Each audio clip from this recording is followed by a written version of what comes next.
afternoon, everyone, and welcome to Redbird Replay. This is Scott Kirker along with John Rebholz and Steve Kirker down on the field. Guys, this is a kind of a playoff atmosphere. Saturday afternoon, got rained out, got lightninged out actually. Today we come back on a beautiful Monday afternoon. It's probably dropped 20 degrees from where it was on Saturday, but a lot nicer day, just a little bit odd. A lot of change in the wardrobe for everybody on the field and the stands today, too. Today, Metamora takes on a South Elgin team. The 7A school comes down. They literally kind of put the hurts to us last year. I think we had, 7 ankle injuries last year. But this year we've got them on our turf. They're a very good team. They come in with a very good quarterback in number 7. Zachary Gross, he's a 5'10", 165-pound senior, extremely fast. Nick Dolinsky will talk about him later on in our little talk with Nick Dolinsky. But they also have a very good running back in number 35, Adolfo Pacheco. A very good, hard-nosed running back. They lost their best lineman, Christian Guerrero. He was 6'4", 285 pounds, one of their best linemen. But they've also got a Division I lineman in, I think it's 6'2", 275, Jose Montero, if I remember right. A very, very good player. They've got some size up front. Nothing eye-popping like the old Joliet Catholic or New Lenox Providence teams, but they still have some size up front with some. And these kids, they know where the weight room is. You can see by their arms. They've got a good idea where the weight room is up in South Elgin. So Metamora is going to have their work cut out for them today. Yeah, and Guerrero, they will get back. They're hoping by the end of the season. It's a broken ankle now, just that we miss him in the rotation on the schedule. So fortunate for us, and hopefully for him, he gets back on the field at the end of the season to help them out in their playoff run. We've heard in the pregame interview with Coach Dolinsky that Pacheco is a hard-nosed running back, that he runs angry was the term that he used, which key there on the defense is swarm the ball. Those guys that just keep the legs churning when the whistle's blowing, they still might pop one at the end, so you can't let off. You have to make sure everybody's wrapped up right to the whistle. On Metamora's side of the ball, Brian Burke starts his first game today at the varsity level. Started last year as a sophomore. He manages the football team is probably the best way to describe him. He knows this offense as well as anybody in the program. Very confident, and his teammates are very confident in him. So shouldn't be any letdown there. Metamora last week came off kind of I guess you could say a disappointing loss. Not the end of the season. Today, be a nice step in a nice direction for Metamora to come out, play well, get a W, and kind of set ourselves up for the rest of the season in the Middle Illini. Right. Something kind of in the back of the psyche there is really coming off of 2 losses, coming off the loss last year to South Elgin and coming off of a loss last week. So hopefully the kids don't, if things don't go well early, they don't hang their heads, they keep playing. It sounds cliche, stay within yourself, only do what you can do, but it's absolutely true. Sometimes if you get down a score, kids start trying to overcompensate and make their play and make their teammates play. They can only do what they're supposed to do in their gap, and everything will take care of itself. Pat Ryan's been a master over the year, and when things look like we're a little down, maybe with injuries or whatever the case may be, it's him kind of rallying the troops and finding a way to get us into the ballgame and get some wins that maybe we didn't think we were going to get. So I don't think that'll change today. I think we're set up pretty well today. You know, he's got the kids believing that we will win. So I look for good things today from Metamora. Why don't we take this time now for a station break, and we'll be back in just a few minutes.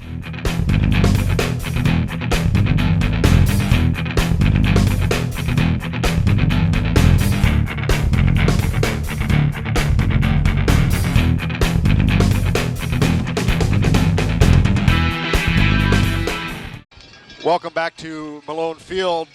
We'll go down into the field as Metamora comes off the field. Steve, can you tell us a little bit about the injury report? As of right now, I haven't had a chance to talk to Doc Miles. He's not in the stadium right now, but I talked to the trainers. Both trainers say that it's not a break; it's a separation of the shoulder. For Brendan Noctree. For Brendan Noctree, the sophomore. He's actually on the field going through warm-ups with in civvies, but no other major injuries at all, other than the ones we already know about.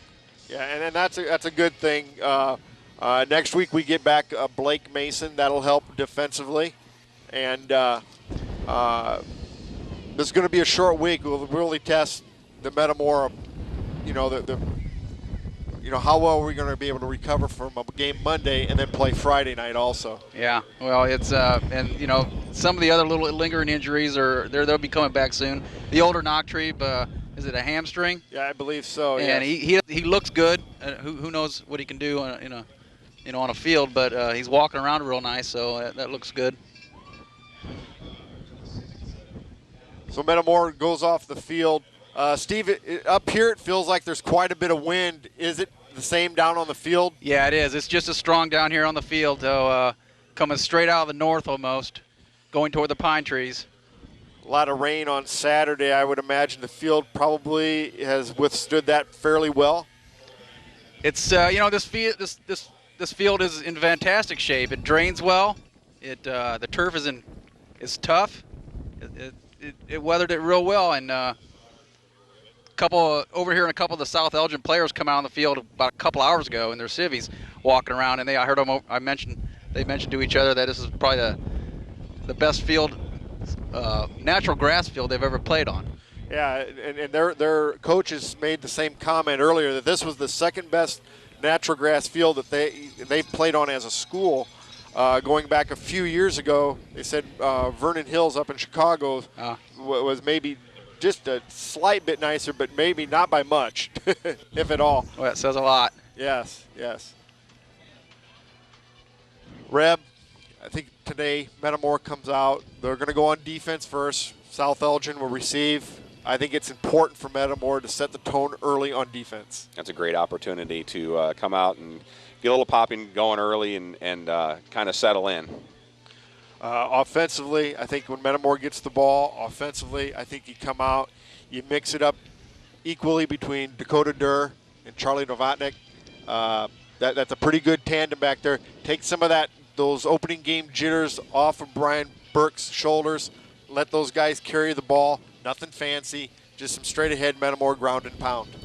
And really the same keys that we said last week going into the game with Ross Hoover's first start as Metamora quarterback. True. And get the tight ends involved. Yes, and that's a good point. You'll have Andrew Christensen today, a tight end, along with probably Sam Ryan, Ben Friday. You've got some good receiving tight ends there, and I think they'll probably throw some nice, easy passes that Burke can be successful with to get those guys some success early throwing the football. The wind may be a factor, so you're not going to probably want to go deep. I think that, I don't think either team's probably going to want to throw the ball a whole lot. Metamora maybe even a little bit more than South Elgin. I think they only attempted one pass in last week's game. And it's pretty brisk out of the north right now, so it may be a matter of what direction you're going on the field. What defensively, Metamora's they've really got to kind of stick it in their face early, don't they? Yes. Last week, I know one of the criticisms early was that we did not get a lot of pressure with our defensive line getting into the gaps. Bloomington Central Catholic did a nice job of holding them off, and we do need to get a little pressure up front. Yeah, and I agree with that. I think knowing that they're not going to probably throw the ball a whole lot, that'll probably take away that concern from our defense. Now, you got to still be a little bit leery of that because they could pop a big one. Everybody, even Metamora, will throw the ball a little bit if you tempt them to. And we saw that in the underclassmen games on Saturday. South Elgin liked to pound the ball, a lot of lead dive stuff, but then they would just release that tight end right up the hash, and somebody has to account for that. I think it'll be real important for Metamora, too. This is probably going to be a game of field position where, you may have to give up, where we maybe would normally go for it, especially Kurt Ryan. We may have to punt the ball when we're on their 45-yard line to pin them deep, make them drive the full 95 yards. Why don't we take this time now to go and talk to Nick Dolinsky. Well, once again, we're here with Metamora assistant coach Nick Dolinsky. Coach, kind of a crazy weekend. We're here all day Saturday. Game got kind of lightninged out, but here we are Monday afternoon. It's kind of like a playoff game, isn't it? Well, it's a similar atmosphere, but man, it's 96 at our last kickoff, and now it's I don't know what temperature is, but it's awful nice. So this is definitely a better situation than having to deal with all that lightning we had on Saturday. That was a tough and unfortunate incident, and we've got to deal with it. And I think our kids have adjusted well, and they're ready to play, and we'll get after them today. South Elgin comes in, coach, a 7A team. Last year we went up there. We suffered a lot of injuries, took a loss, but they came back today. What? Tell us a little bit about South Elgin. They're a little different than we were last year. Their quarterback is extremely fast. He's a very good athlete. He made it to the state in the 200 in 3A. He's a little smaller guy than what they had last year. And then the tailback's back, but he played fullback, number 35, played a little bit of slot and some fullback for him last year. He runs angry. He gets after it. Their right tackle is a Division I recruit. They lost another guy, their left tackle, so they got another big guy. I think he weighs 275, 280 in there. So, from film, they wanted to get up an eye and run it right at you. This is their best offensive line they've had since the head coach has been there, is the reports in the preseason. So they're excited about running the football downhill, and the tailback's real good. He can bounce. He'll hit it up in there. He breaks a lot of tackles, and he's not afraid to cut back. So we definitely have our task on our hand to take care of him, and 7 can really, really run. So we got to make sure we keep both of those guys contained and try to make them drive the football. In the film we got from them, if the more plays they put together, you had a better chance of stopping them. So we just got to make sure we don't give up the big play today. So they're more of a, like you say, a big play team. They're not going to put together a lot of drives, but defensively, how are they? Last year they were a very, very good, very physical team. Are they very similar to that again this year? Yeah, they're very similar. They're 4-3. They only returned 2 guys from last year. 1 linebacker's back and a guy in the secondary. So, they're still relatively new, but, people say the same thing about us, but, you're new, but we return a lot of guys that we think you can play football. So I'm sure they're in a similar situation. They're not huge up front. They got 1 big guy that plays defensive tackle, and the other guys are a lot like they had last year, 195 to 215 and can really run, and they want to penetrate and get upfield. And their linebackers really flow to the ball very well. So we got our work cut out for making sure we get to them and take care of them and make sure that we don't let any penetration and run through similar to we did last week. So we had a good week of practice. We talked about what we think we can make adjustments to get better, and we'll make sure the kids execute today. Ross Hoover's out today. Suffered an injury last Friday night. Brian Burke makes his first start at the varsity level today. It's got to be a big day for him, doesn't it? Yeah, any day to be the starting quarterback for Metamora is a big day, and he's handled a great week of practice. We think he's really prepared. We've put the game plan in, and we put it in since Tuesday, so we've had a lot of time with it. So he's very confident in what we're going to do, and the kids believe in Brian, and we do as a staff. And him and Ross were in a tough battle all the time, and Ross is a senior, and he earned the job. And but Brian and both Andrews as well have all prepared like they had the chance to be the starter. So, we're very confident with all 3 of our quarterbacks. Well, good luck. Hopefully bring home a W today, and we'll see you next Friday night. Well, thanks. Welcome back to Malone Field. Nice little talk there with Nick. But pretty much said pretty much the same things we had kind of thought and heard about South Elgin anyway. Was pretty much what they had, what he reiterated, really, for the most part. Yeah, it doesn't really sound like they're trying to be real tricky or reinvent the game offensively. They're more than willing to play smash mouth football right up front with you. I think this really does give that kind of a playoff atmosphere, almost like a Wednesday playoff atmosphere, because we got to go to work tomorrow. Absolutely. Not what would look like a playoff crowd. No. I think it was unfortunate with the schedule change. A lot of the South Elgin folks couldn't make it back down here today. But they did bring in a few people along. The dads are lined up out on the track for Metamora to come out on the field. I imagine this would be one of Pat Ryan's better pregame pep talks. Wouldn't you think? I think they're all award-winning. If you get a chance to listen in on one, it makes you want to put a helmet on and go play. Yeah, there's never been a lack of emotion with head coach Pat Ryan when it comes to those pregame speeches, has there? No, and every game matters. Yes, it does. And you know, those kids know they're going to be in for a war today. There's been probably a little bit of doubting Thomases, I guess you could say, throughout the town with this group of kids. But they're a much better football team than what we showed, and they admit it. Coaches say they are. I think today a big thing is for Metamora to come out and play hard, play Metamora football, and because they still have a chance to win the conference. And Absolutely. I don't think anybody out there will tell you that Metamora will not be in the mix. And strangely, when we left Bloomington last week, we thought, well, that's a heck of a Central Catholic football team. They're going to make a lot of noise in the Corn Belt Conference. It's probably between them and Mahomet Seymour for the Corn Belt title. And then they come out and lay an egg against U-High on Yes. Friday night, and it just leaves you scratching your head wondering, well, where do we stand in all of it? And you know that just goes to show you, though, that when you lay the ball on the ground, you know, 5-6 times like we did, plus 2 interceptions, that's hard to overcome no matter who you're playing. And I think you'll see a much better Metamora football team today. Very vocal Metamora crowd, not the big crowd that we're used to for a normal game, but then again, this is a holiday. A lot of people are going to be out of town. There's a lot of factors for the. A lot of the younger football families that normally would be here are off with their own football jamborees this weekend with JFL as well. So Metamora getting ready to come onto the field.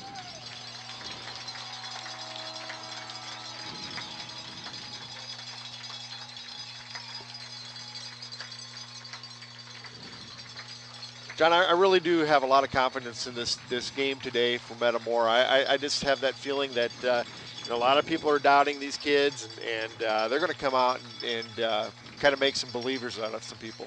Yeah, these seniors haven't lost very many in their 3+ year careers. Neither of the juniors. No. Big game Saturday for our underclass team. The freshmen won 6-0. A big game for Jeff Herring and the rest of the coaching staff, and those freshmen, wow. Gutted one out in the heat. A lot of play in the middle of the field. Neither team wanted to give a yard, and got one late on the counter and got one in.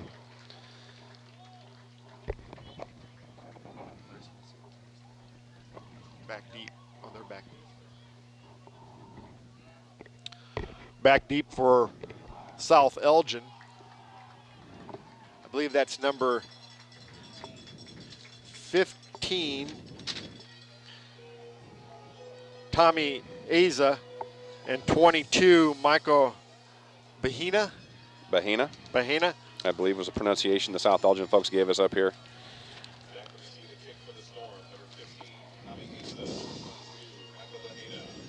Kicking off for Metamora will be number 33, Austin McVeigh.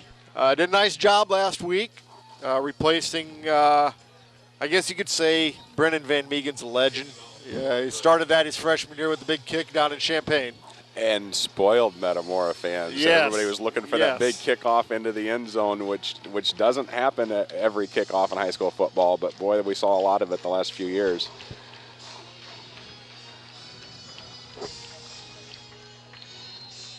Well, here we go.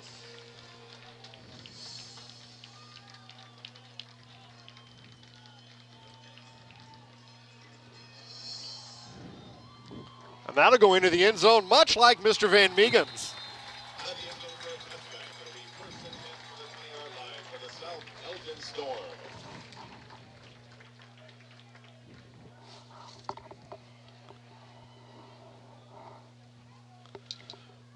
Metamora comes back onto the field.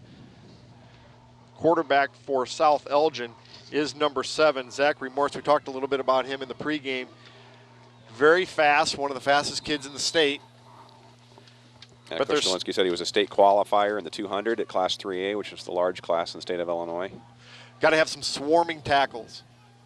Metamora defense has to swarm to the ball.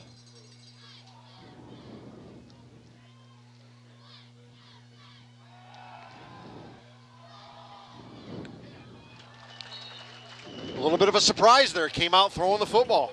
And a late release. Didn't seem to get a lot of separation there. Was a little surprised that he still tried to put one in there. It was good coverage. Pass intended to number 15, Asa. Defended pretty good coverage by Adam Parr. A little bit of a surprise there. Yeah, and the only receiver out in a pattern.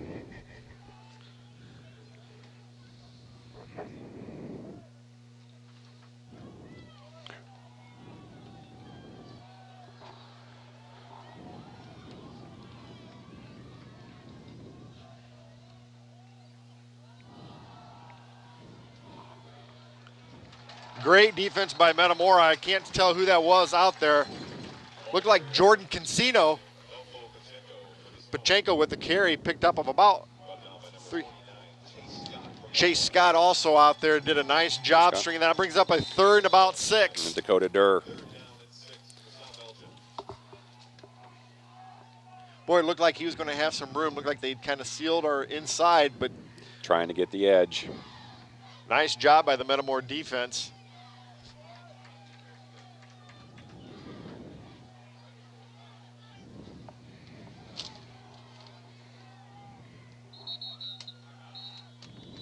Timeout Elgin.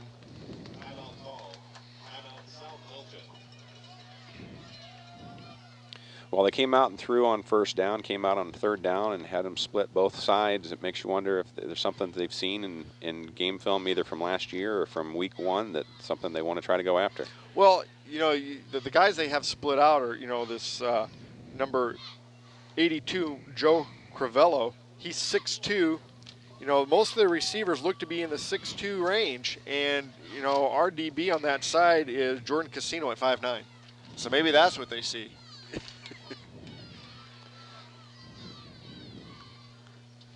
But so far, Metamora defensively has done a very nice job.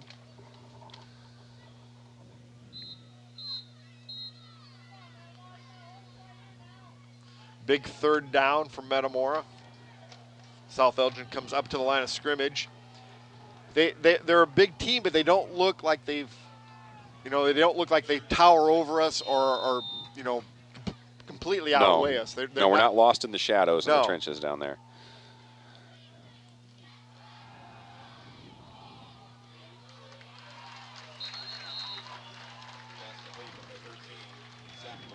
That will be good for a 1st down. Murata with reception.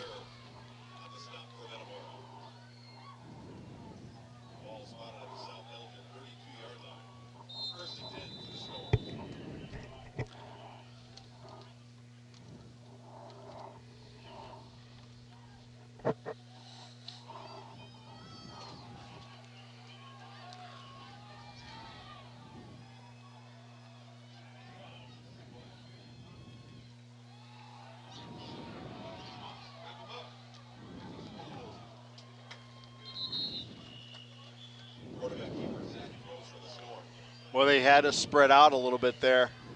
Went to the 4-man front, had to get an extra defensive back on the field.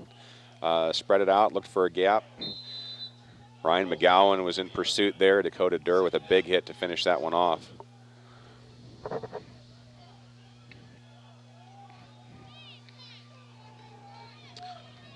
Second and about 2 from the South Elgin 40-yard line.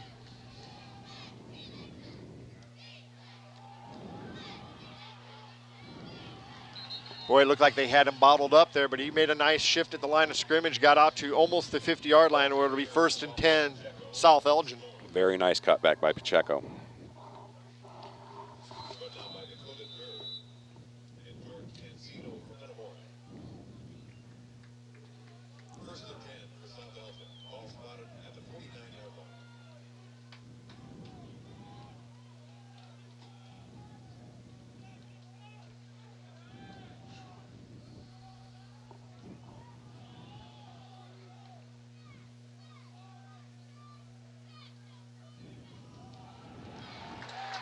Oh, nice play by, I believe that's Chase Scott.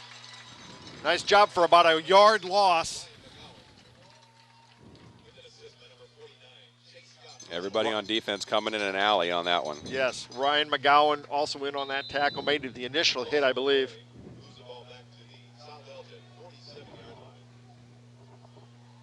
They'll make it a 2nd and about 11 for South Elgin.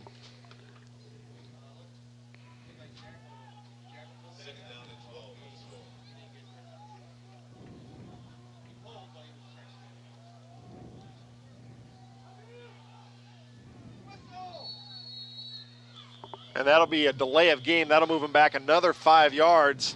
We got to get used to watching these clocks in the corner of the end zone.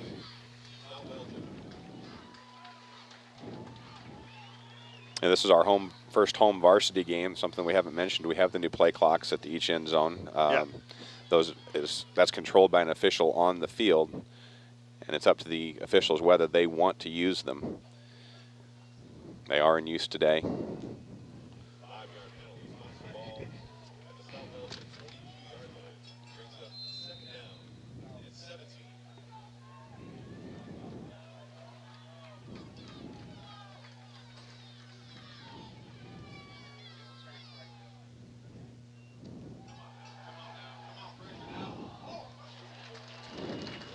Oh, and he had a guy wide open in the flats over there.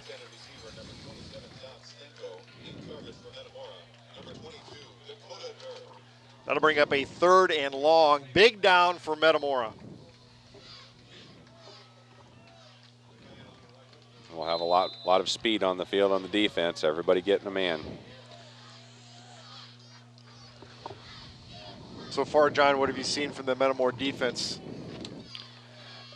Well, the one cutback run concerned me because we seemed to be a little out of position, something we had talked about in the pregame of people trying to do too much and more than what their individual responsibility was, but otherwise everybody's manned up very well.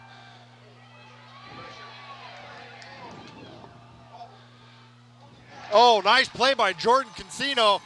Outstanding play by the Metamora defensive back. Well, the undersized defensive back they wanted to pick on made the play. Nice pressure by the Metamora defensive line to get through and force him out of the pocket and throw the football. Kind of almost up for grabs. Great job by the Metamora defense. That'll bring up a 4th and about 17 for South Elgin. They'll be back to punt. David Reisner into punt. Parr and Dakota Durr, I believe, back deep for Metamora. Oh, he shanked it. He shanked it. It's going to go back towards their field. And Metamora will get the ball at about the 42-yard line. That punt was a -1 yard. Things are off to a good start. Almost couldn't have scripted a better opening series for the defense and a short field to take over to start for Brian Burke at quarterback. That is a very, my freshman year, a guy named Roger Ramley got pressured or got pressed into punt for Metamora and also had a negative punt on his first attempt.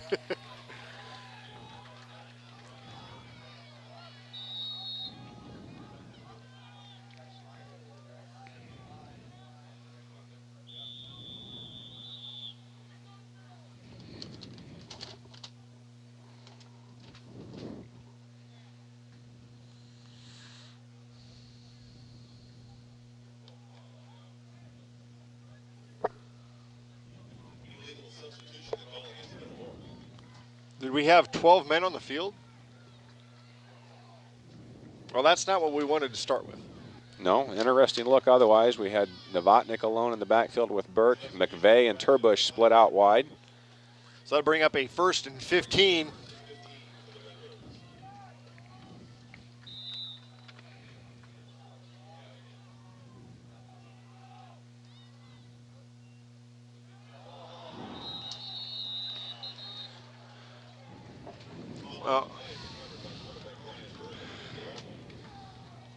We've got to be able to catch the snaps.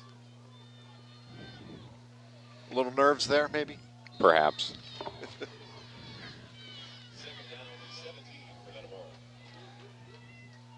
Can you say he was looking into the sun? Here comes a double handoff, I believe.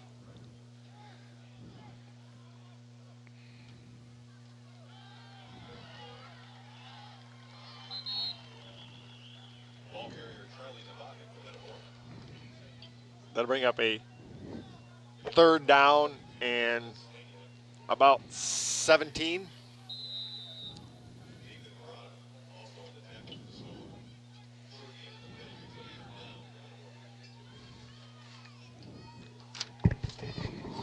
Novotnik and Roth stay in the backfield with Burke. Adam Parr in a slot. That's a nice play, pickup of about 8 yards. That'll bring the ball down to about the original line of scrimmage. Bring up a 4th and about 10.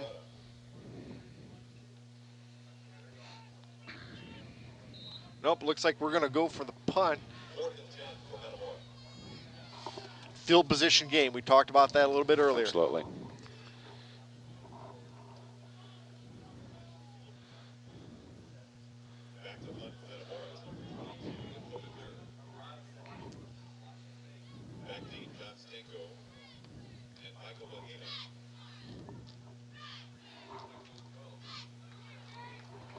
Oh, that'll bring the ball back out to the 20-yard line.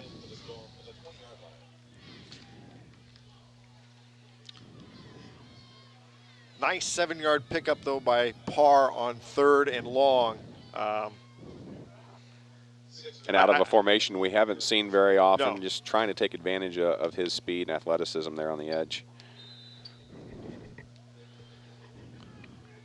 Interesting, out of that punt formation, Andrew Dixon checked in as one of the up backs in front of Durr. He's the number 2 quarterback, so that there is an option there as well.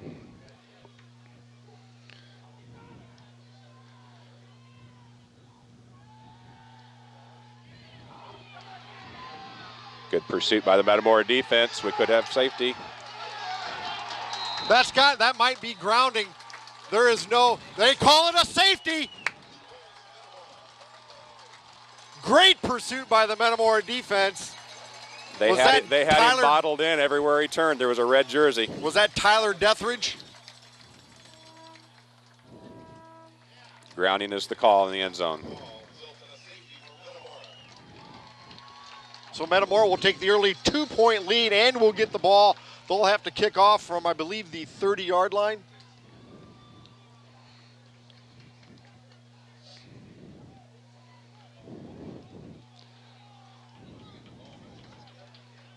Great job. I believe that was Tyler Deathridge in on they wrapped him up first. And he had a lot of help. Ryan McGowan. Kyle Reeder was in on that. I think the whole Metamora defensive front was there in the vicinity, pinning him in, and then Tyler Deathridge with his speed was able to corral him. And nice job. Just what the Metamora defense needed. So we take our first lead of the year. Yes. Coaching opportunity here to get your return team on the field after a safety. It's like, okay, coach, how do we handle this one? And they're going to line up and kick off from the 20-yard line.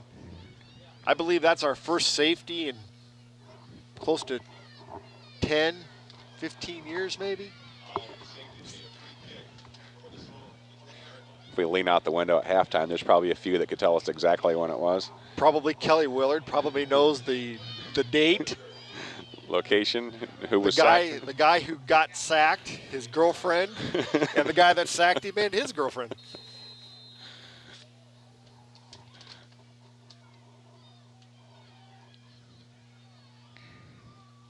Oh, ball falls off the tee.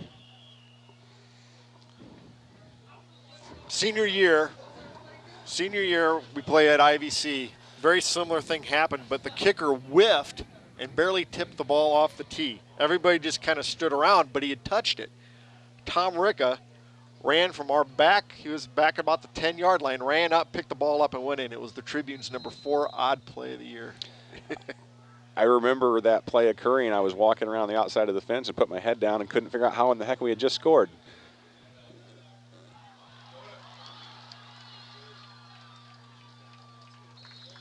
So Metamora will get the ball.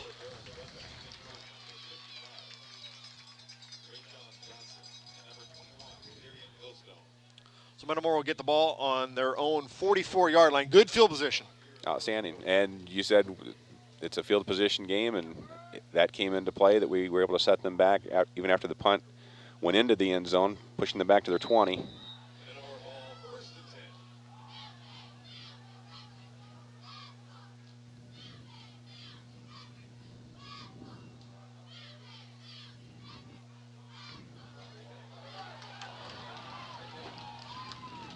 Nice run by Charlie Nowotnik. Pickup of about 8 yards around the right-hand side.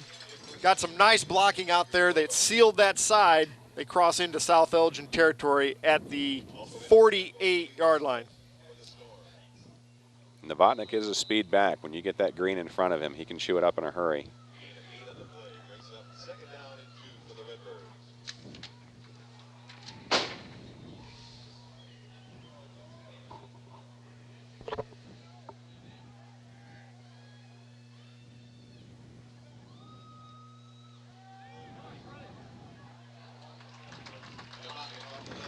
That'll be a Metamora first down.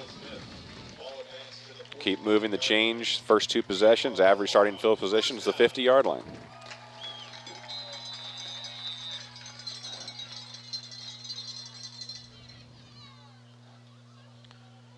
First and 10 from the 45. Pair of big tight ends into the game.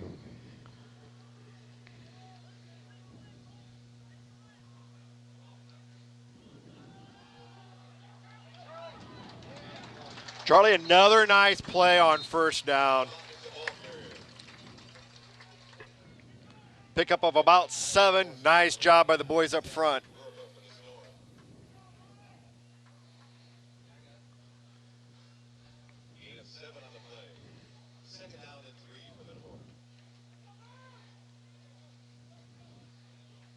This is where the offensive line starts to feel it a little bit, and they just keep looking at the coach saying, let's run, let's run, let's run.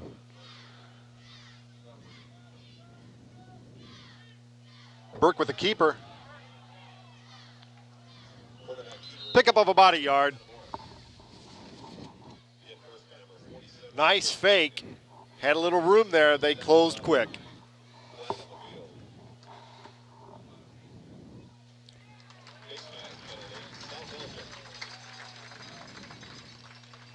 Looks like it'll be on the 5-yard variety, which will add on to the end of the run and give Metamora another first down.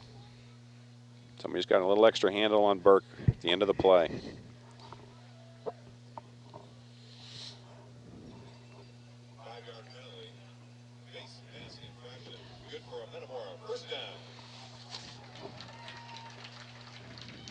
So that'll move the ball down to the 32-yard line. First and 10, Metamora. Chad Roth remains in at wing. Jake Smith, the wide out on the left side.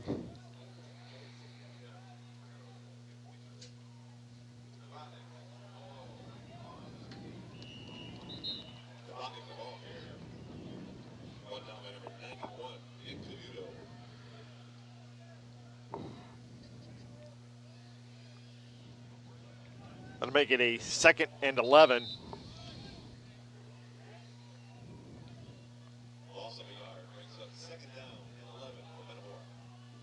Dakota Durr checks back in for Roth. He's in the backfield now with Novotnik.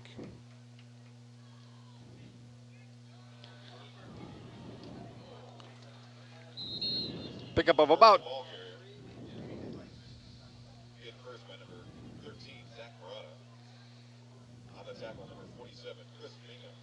That'll make a 3rd and 9.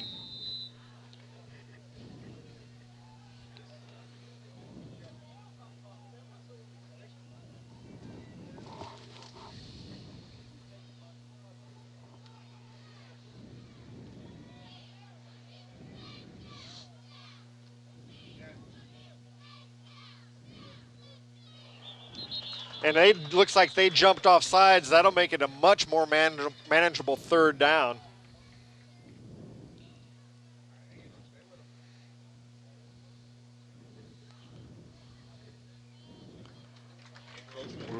Chance Turbush went in motion on that play. I think the defensive lineman might have just gotten excited seeing the extra movement back there.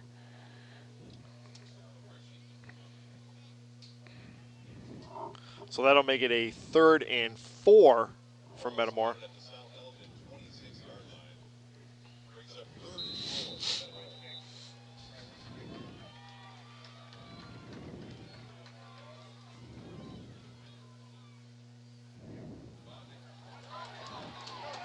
Novotnik with a nice run down to the 15-yard line. Nice hole on the left-hand side, John.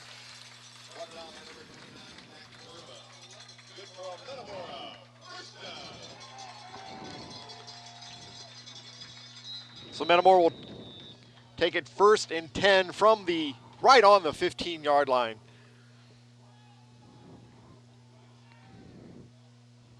Fresh tight ends in. Andrew Christensen on the left side.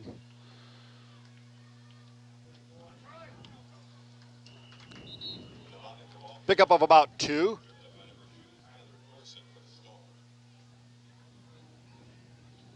Metamora's going a little bit of a hurry-up offense here. Back up on the line of scrimmage.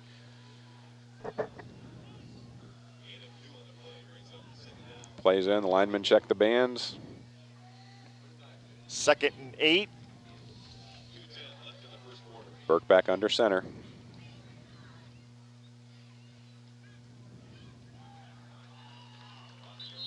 Maybe some miscommunication there between Burke and Novotnik, whether who should give or take.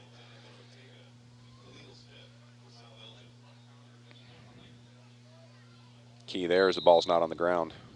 Very, very good point.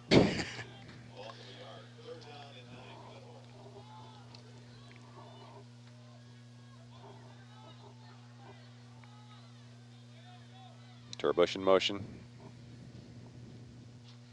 Double handoff to Austin McVeigh. And that's going to be a touchdown, Metamora. Boy, they brought that out just at the right time, and that opened up. That side was sealed by the tackle and the tight end on this side, and Green didn't get touched until they got to the goal line. And when McVeigh checked into the game a few plays earlier, I thought that might be coming, and we ran the other way. I was like, well, okay, he's blocked first. Let's see where we come back to it. So that makes the score 8-0. Very impressive drive. We get the ball at our own 42. Huge confidence booster for that entire offensive unit. Really, the whole team. Defense did its job getting us the field position and the 2-point safety. Going for 2, really nothing to lose here. He's in there. 2-point conversion, nice job. Great job by the Metamora offensive line. Nice cut inside by Burke. Great job by the Metamora offense. That makes the score 10-0, John, with just under 2 minutes to go here in the first quarter.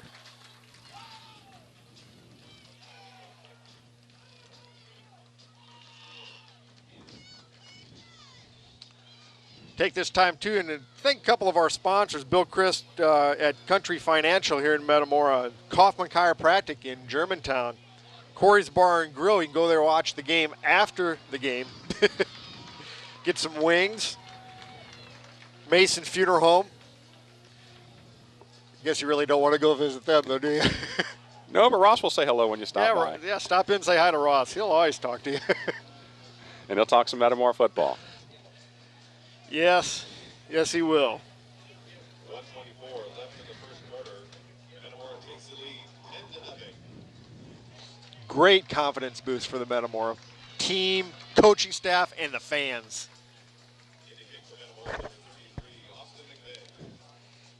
Yeah, good vibe on the sideline. Everybody still has their heads up. That's a nice change from where we were at this time last year, and a big difference from last year. The training tables are empty.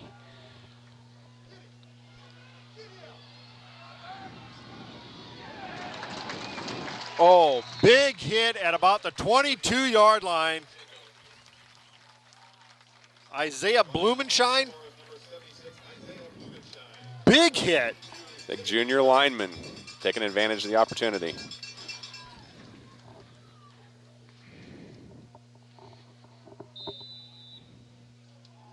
First down and 10 for the South Elgin Storm.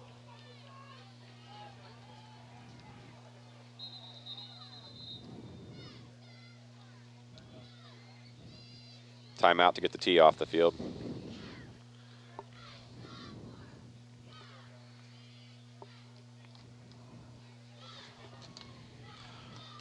So South Elgin to get the ball on the 22-yard line.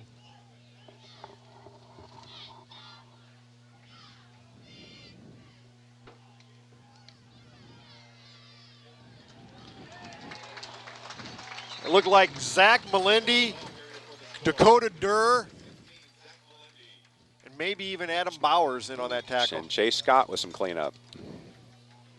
Pickup of about a long 1, maybe 2. Brings up a 2nd and 8.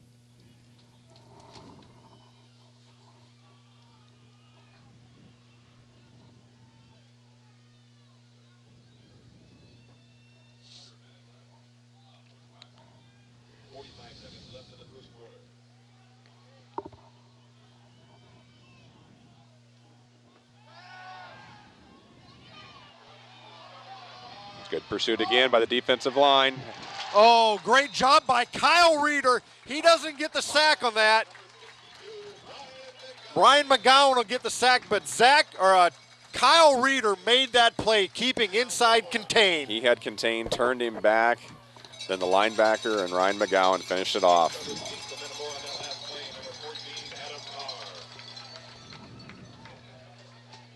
Metamora did a smart thing. They're taking the timeout, force them to punt into the wind.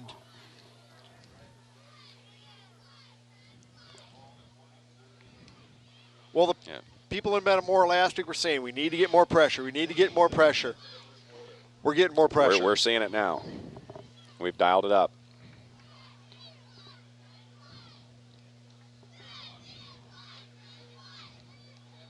Scott, you mentioned we wanted them to punt into the wind. It's 3rd and long, and we've got approximately 20 seconds remaining in the first quarter. You can see the clock. Is that 20 or 28 seconds maybe?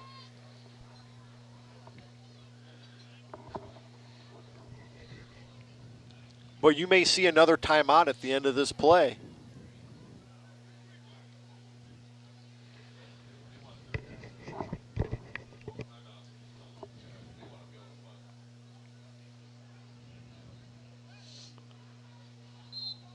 Again, we'd like to thank the Metamora McDonald's, Metamora Fields Golf Club. Nice place to go out there, eat, shoot a round of golf. Nice addition to the Metamora business. Had a chance to go out there for a booster meeting a few weeks ago. A beautiful facility.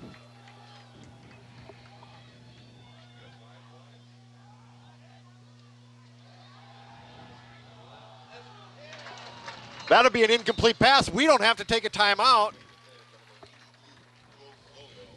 That brings up the 4th and long with the clock stopped.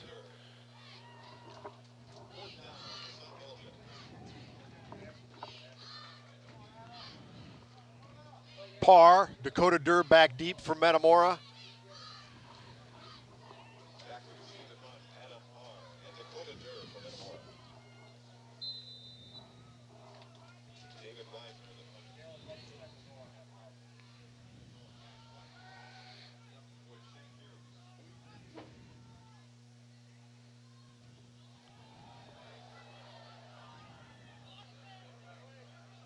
I'll take that every day of the week, twice on Sunday.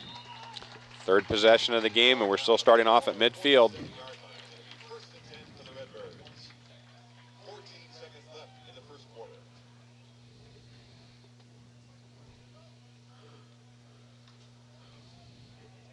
Metamora will come out for its 3rd possession, leading 10-0 here early in the game, just about the end of the first quarter. We'll go down at the end of the break, or at the quarter.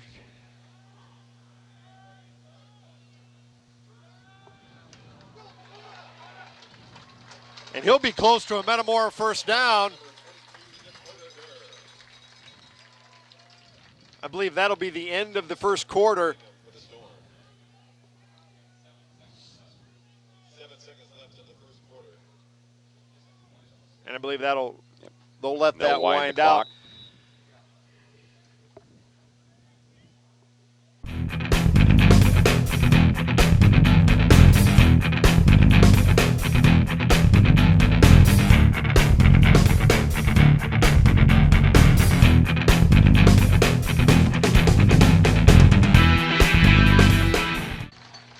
Steve, you're down on the field. It's probably a lot different than last week. The Metamora offense, or the Metamora football team in general, has got to be a lot more inspired and a lot more excited this time around than they were last week. Absolutely. I think you're absolutely right. Inspiration is the word right there. After that That botched punt by South Elgin, everything just got turned up 3 notches. And you could hear them talking on the sideline. Let's get after him. Let's get after him. And they sure showed it, didn't they? They sure did. This first quarter was as good a first quarter as I think we can expect from Metamora, really. Yeah, you can hear players talking to each other out there, boosting everybody's confidence. They seem like a real nice, tight-knit group out here. Yes, and that'll bring, you know, they come back here in this second, or this drive here, and you know, pick up a nice run on first down, brings up a second and about a half a yard. Do you guys think this could be a good time for Metamora to maybe try a little bit of a passing game, or do you just keep going the way it's going? I like to throw in that second and short situation because it's almost like a free play right there. Well, one thing's we've got the wind in our face this time, and it's a substantial wind. It's not a breeze.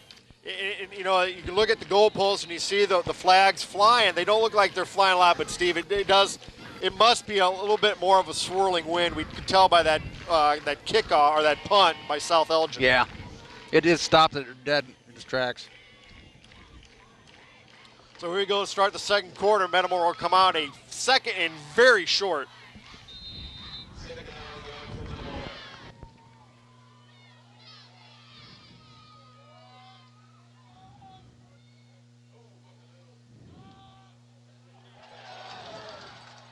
Dakota Durr took a pretty good pop at the line of scrimmage, bounced off it, got down inside the 35-yard line. What'll be 1st and 10 for Metamora. At the 34-yard line, Novotny comes back in, rotating those fresh backs constantly. Great blocking by the Metamora offensive line. And to use a term that was used to describe the South Elgin running back earlier, Dakota Durr running angry.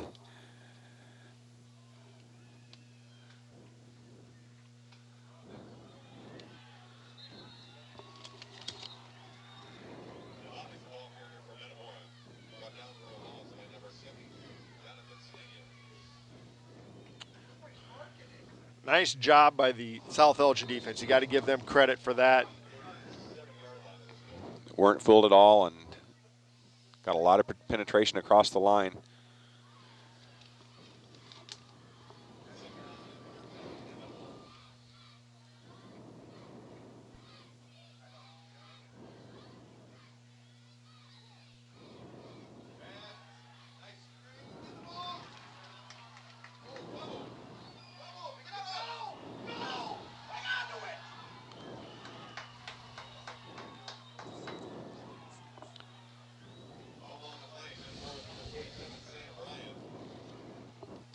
Pass was complete to tight end Sam Ryan for a short gain. The officials ruled that he had lost possession before being down. Scooped up by South Elgin. Returned to the 46-yard line. Well, now there's the break that South Elgin had been waiting for. Great job by Turbush to come back, Chance Turbush to come back and keep them from scoring.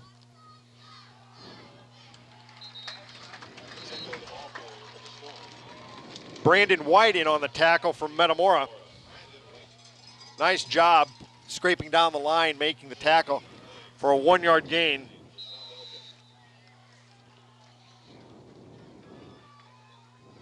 Yeah, came flat right on the lineman's heels.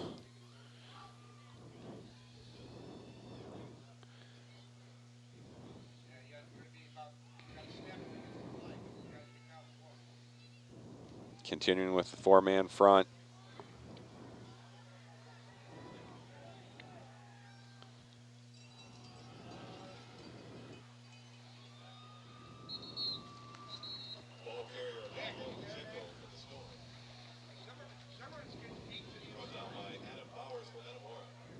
Bring up a 3rd and about 3 for South Elgin. Adam Bowers on the tackle there. That was that hard driving running style that we were looking for in the pregame.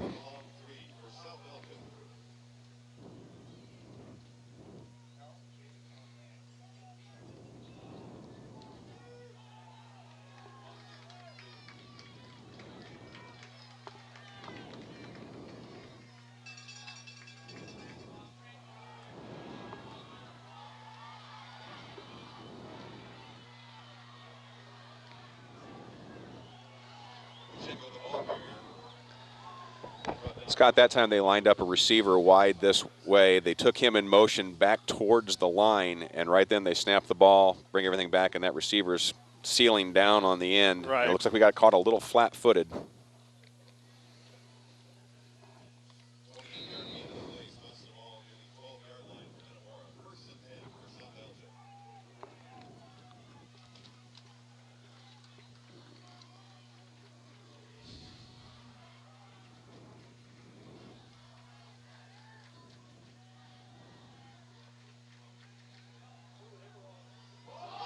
Ball's on the ground. And it looks like Metamora may have recovered it. It's a toss play by South Elgin. I'm not sure if the running back was expecting it or if it was just a little too low.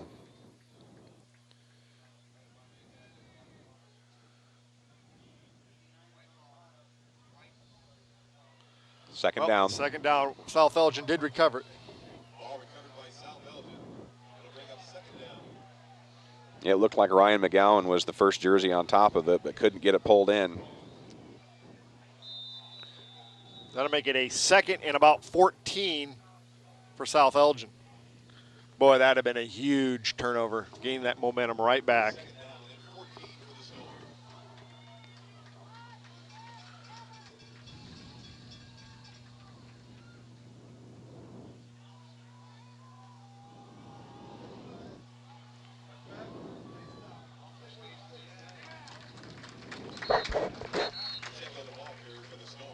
Pacheco on the toss. Pretty good defense there. That'll bring up a 3rd and about 9.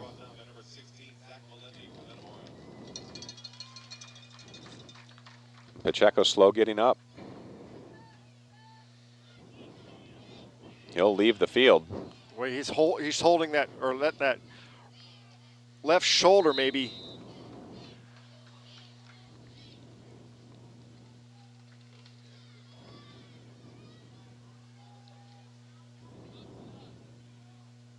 Nice job by the Metamora defense, though, there on that play.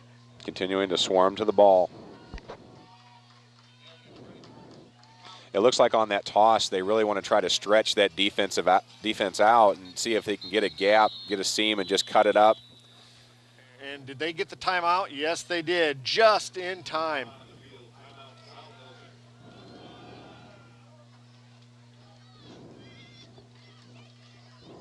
So it's a little bit of a backyard play, just saying I've got a better athlete than you do. Let's see, if I can get something done here.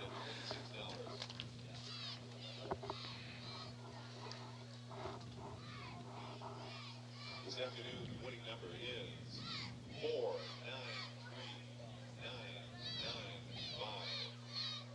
493-995. If you have today's winning number, come to the press box. Today's prize, $926.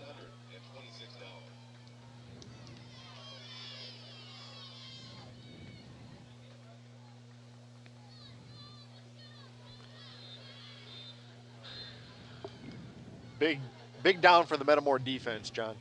It's about 7.5 minutes to go here in the second quarter. Yes. 3rd and long. This is 4-down territory. 7:33 left in the half. 3rd down and 8 for South Elgin.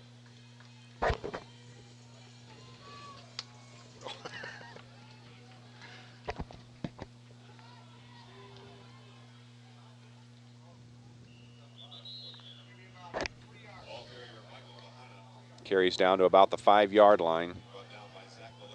They're going to bring on their field goal unit. I have to say this is maybe a victory for Metamora if we can hold them to a field goal. Absolutely.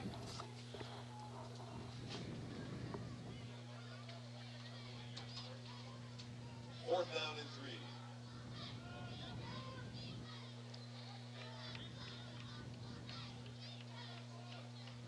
Field goal attempt in the kick for the Storm is number 3, David Reisner. Is this the same guy they had last year kicking for them? I don't remember.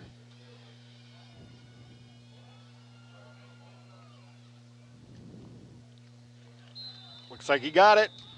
He It's a hit the long back count. of the fence. So, somewhat of a victory for Metamora there. That was a nice job by the Metamora defense to stand. 38 left in the first half. The score, Metamora 10, South Elgin funny, when they trotted that field goal unit out there, they trotted almost an entirely different unit, and they were still big. Yeah, they were.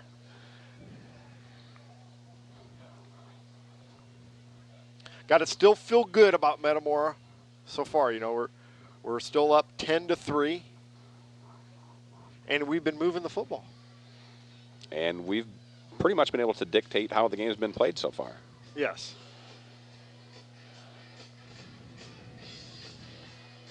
Have to love the short field.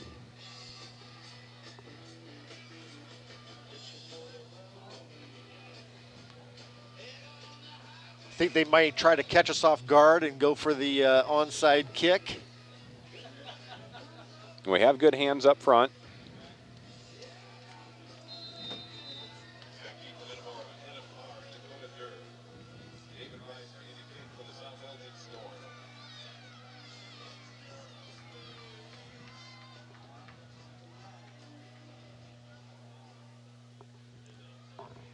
Well, that's going to go into the back of the end zone.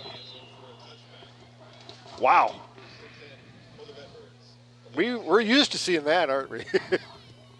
So Metamora will get the ball 1st and 10 from the 20-yard line. Nickel and dime them all the way down the field. Rotate the backs. A lot of carries, a lot of time.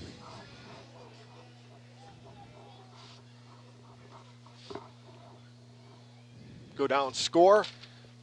Then we get the ball to start second half. Ryan and Friday in at tight end. Novotnik with Burke in the backfield.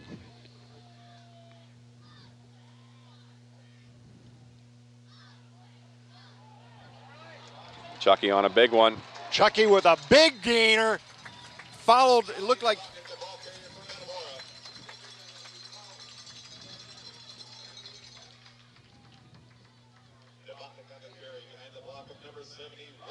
Kind of got in Feldman's back pocket there and just followed him right up the hole and picked up almost 20 yards, gain of about 18 for Metamora. Gets us out of a little bit of a hole. Tucked in right behind him, and defense has a hard time finding him.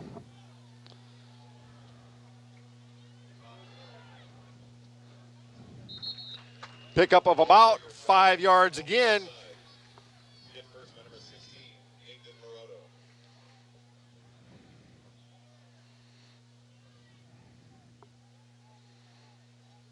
Again, Metamora continues to just line up on the ball. Checking the plays on the wristband. Setting the tempo.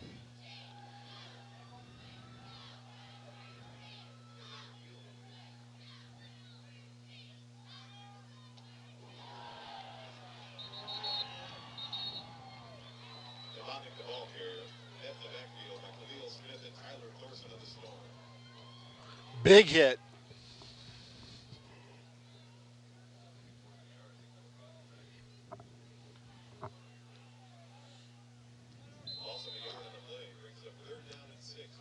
So 3rd and long. Metamora remains in the no-huddle offense. McVeigh onto the field at wingback with Roth at the other wing. McVeigh in motion. Oh, it was attempted a double handoff. Ball came loose.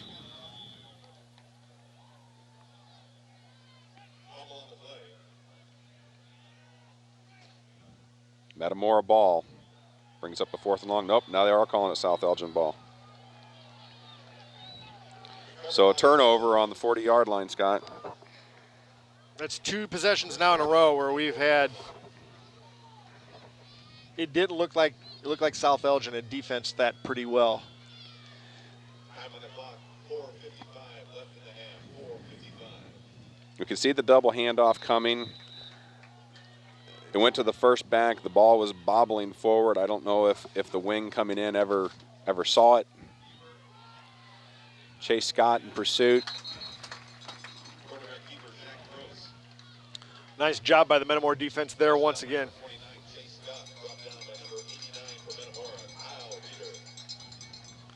Pickup of about a yard.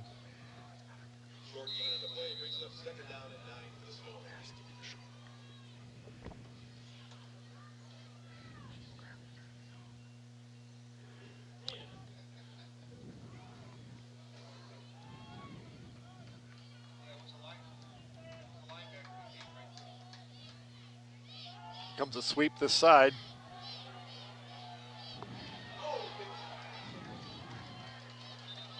Ball carrier Adolfo Pacheco for the Storm. Dakota Durr coming up from his safety position to make the initial stop. Also in on the tackle, 49. Chase Scott. That was a big collision there. Running back still fell forward for a yard. Brings up a 3rd and short. Third down and 2 for the Storm.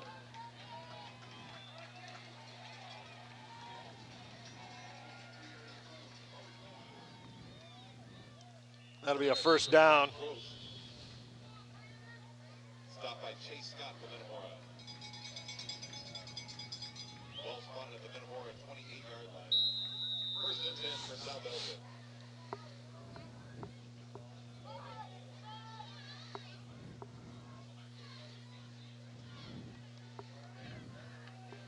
So 1st and 10 Storm at the 28.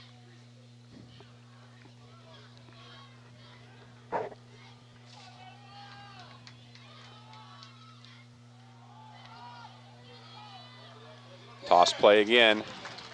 Dakota Durr once again. Check with the ball carrier.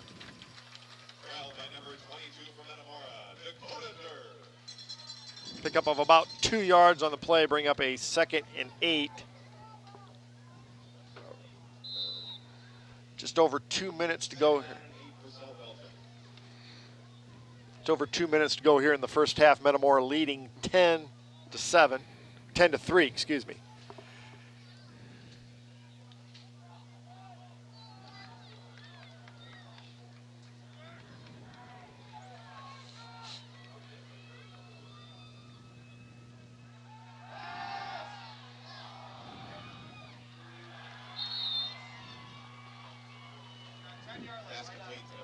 Pass is complete down to the 10-yard line. Brings up another first down. Pretty good coverage there, though. Yeah, Parr in coverage, reached the arm in there, was trying to strip the ball as it was going down. Couldn't pry it out.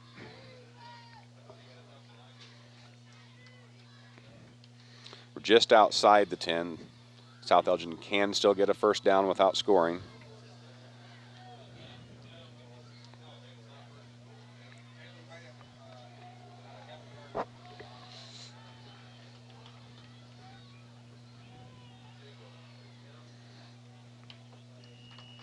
Pickup of about 4 yards on that play. Boy, it's not easy. Hit first by Tyler Dethridge of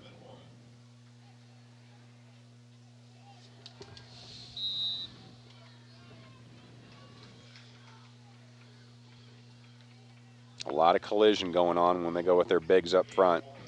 Second down and 6 for South Elgin.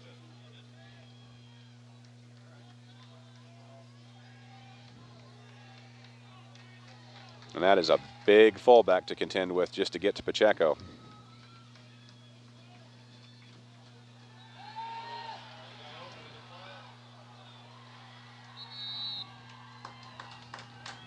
Touchdown, South Elgin. Pass complete to number 83, Zach Saldivar for the Storm. Play action with Pacheco on the left side. Yep. Quarterback rolls out. Just a short, easy release. And that's a touchdown for the Storm. 1 minute, 7 seconds left in the first half.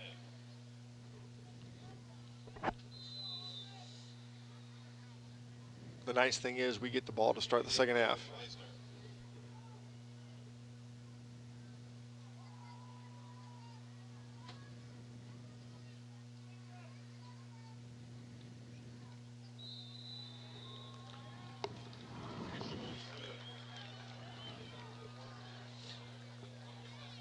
So that ties the score at 10.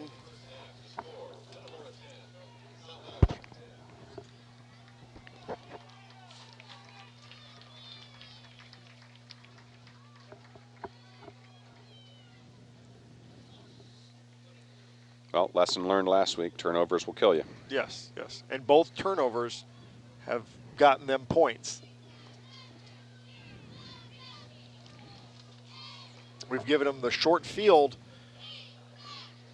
We've made them earn it, though.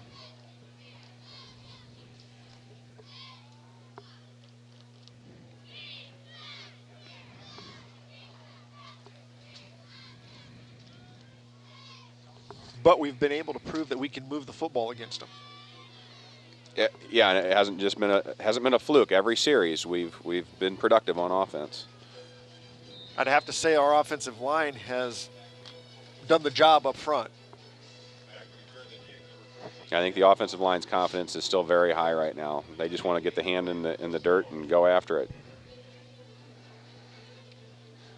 And probably slap a few helmets in the huddle and tell the running backs to hold on to the ball.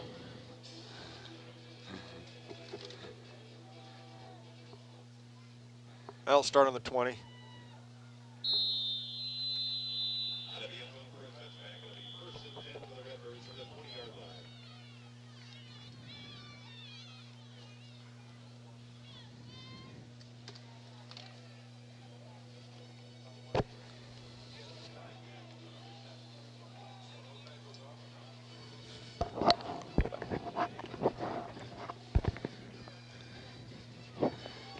Metamora will come out 1st and 10 from the 20 with just over a minute to go. Do you try anything fancy or do you just take care of the ball? That's a good opening start. Dakota Durr off the left side, first down. That's about a 15-yard gain. Actually about a 13-yard gain.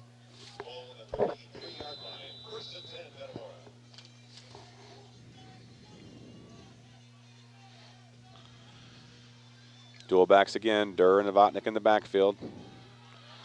Durr carries again, first down. Boy, they're finding some. That'll be another Metamora first down. So we picked up 23 yards and 2 carries. Clock management. Just over 40 seconds to go here in the first half.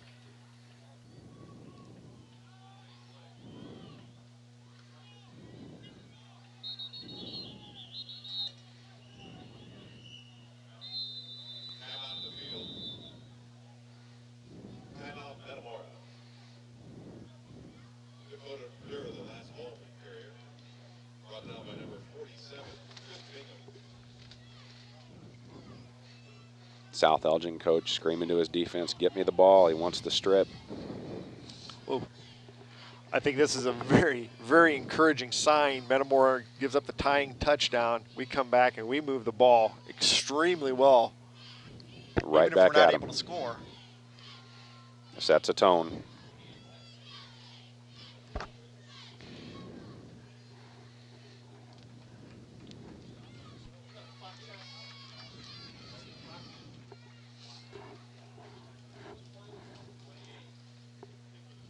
So about 28 seconds to go here in the first half. Metamora driving are up to their own 46-yard line. John, do they come out with a pass play? Do you roll Burke out, have a little waggle pattern with the tight end? Or something intended to get to the edge and get out of bounds. You don't want to get clogged up in the middle of the field where they can run that clock out.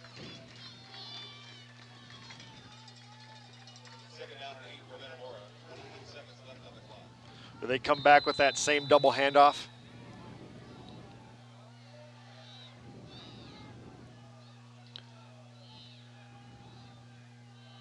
It worked really well on Saturday for the underclassmen. It's been there.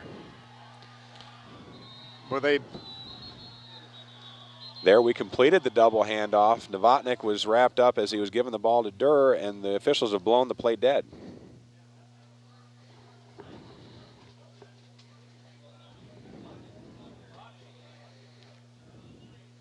They're going to blow the play dead, then the clock should run.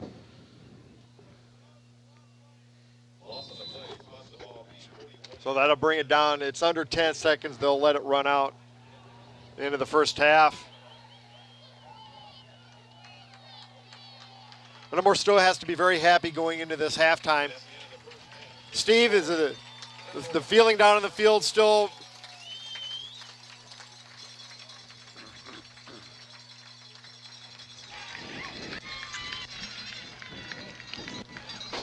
Still, Metamora's got to feel pretty good down at Steve. As the Metamora team goes off the field, they still got to be pretty happy about this first half. Everybody's spirits are still up. They're all slapping each other on the back and talking to each other. I don't think they feel they're in trouble at all, and they shouldn't. No, they're going to get the ball to start the second half again. Very encouraging. We'll take this timeout now, and we'll be back with the halftime stats.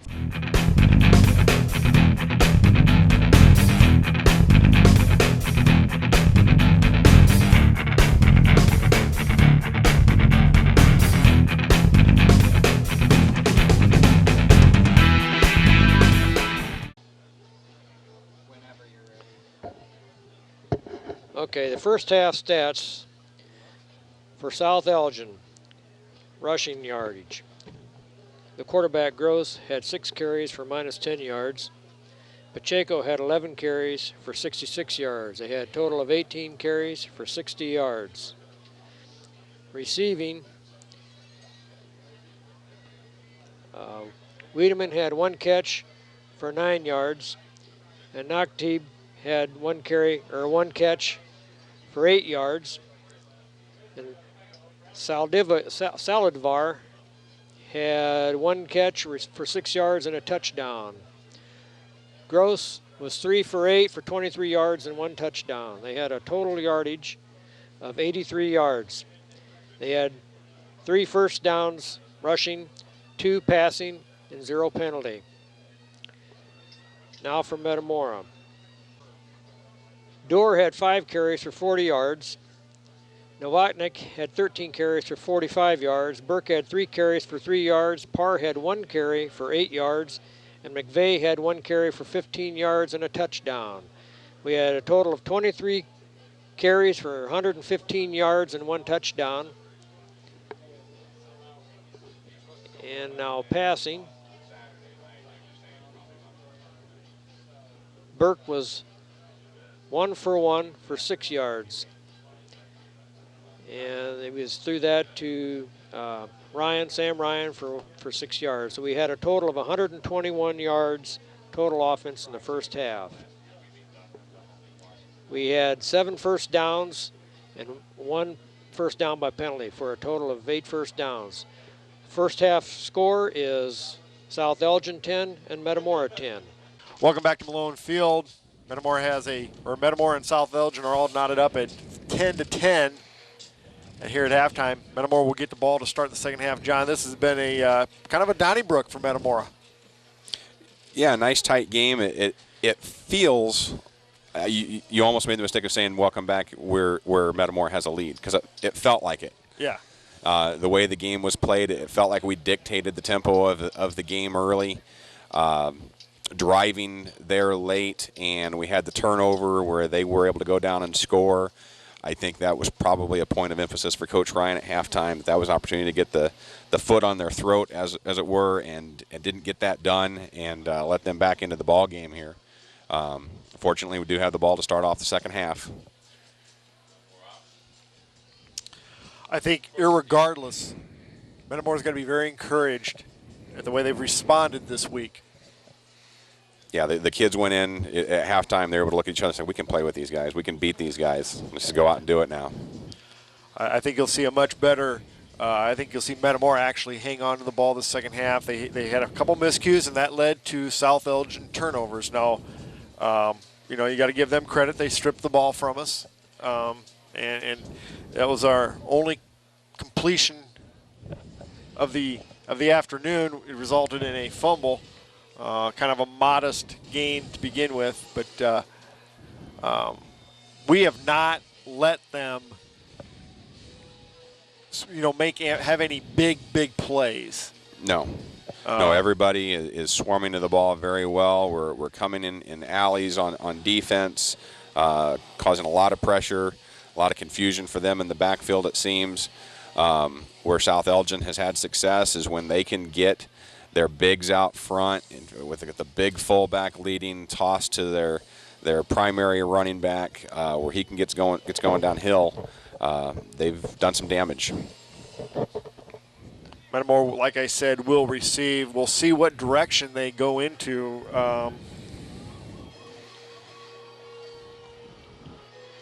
So Metamora will, just like we started the game, will be going from our right to the left. We will have the wind here in the third quarter. South Elgin will have it in the fourth quarter.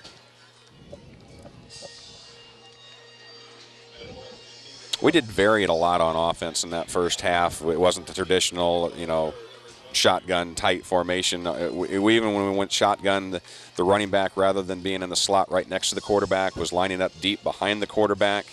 I don't know if that was a change that allows them a little more vision or a little more time to make a cut or let a block set up there. But it was effective. Thought it was very encouraging to see Metamora move the ball with under a minute, just over a minute, about 1:07 to go there in the first half. We did move the ball up to almost the 50-yard line. Went in on a positive note. Weren't able to, basically ran out of time, but for the most part, that was very encouraging. Durr and Parr deep for Metamora. Reisner, number 3, set to kick off for South Elgin. What a boot. We'll see if he can kick it into the wind and get it into the end zone.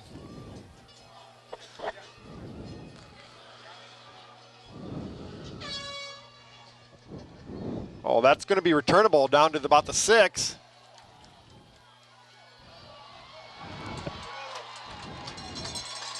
And he'll get the ball out to the 39-yard line where Metamora will have the ball 1st and 10. Nice return by the junior running back, Dakota Durr. No hesitation whatsoever. He took the ball and just turned it up.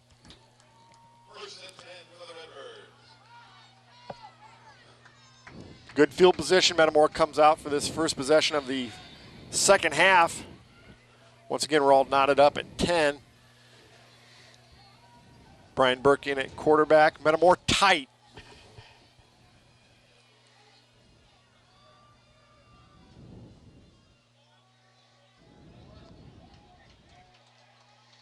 Pickup of about 4 yards for Metamora. Novotnik off the right side. McVeigh and Roth in at wings to start off this series. Is that 3-yard gain?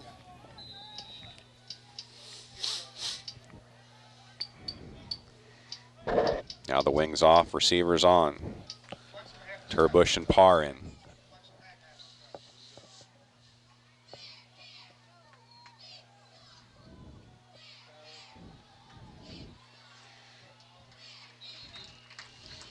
Fake the jet with Parr, which worked well in the first half, and came back with Novotnik up the middle. Well, that makes it a 3rd, very manageable. Out to the 46-yard line. Almost the 40, almost the 47.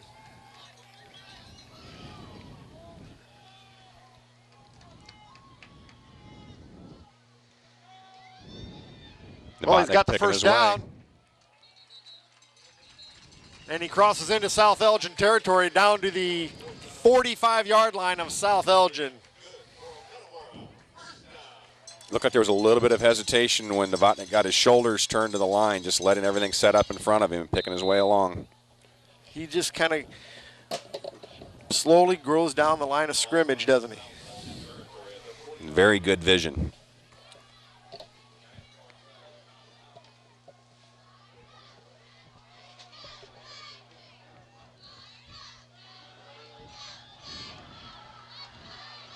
Another great play for first down, crosses the 40-yard line down to the 39-yard line of South Elgin. Pickup of about 7 yards for the Metamora senior. Big defensive tackle from South Elgin got penetration in the backfield, and they were able to avoid that traffic. It looks like they were able to get it, but they're just going in between them or going under them.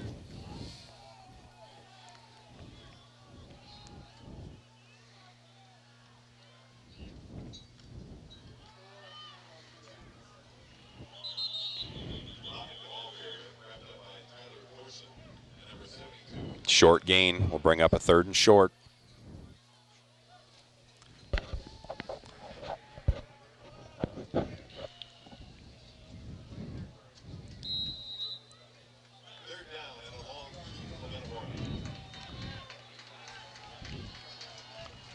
Jake Smith split wide. Roth and Novotnik in the backfield with Burke.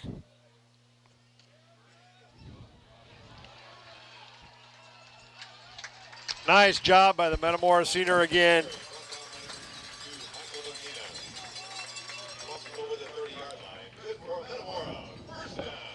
You know, John, does this kind of wear on the South Elgin defense to see Metamora constantly pick up 3, 4, 5, 6 yards constantly? And I don't think they expected it. That's why I think last year they physically dominated that game. I think they probably came in with confidence that they were going to do the same.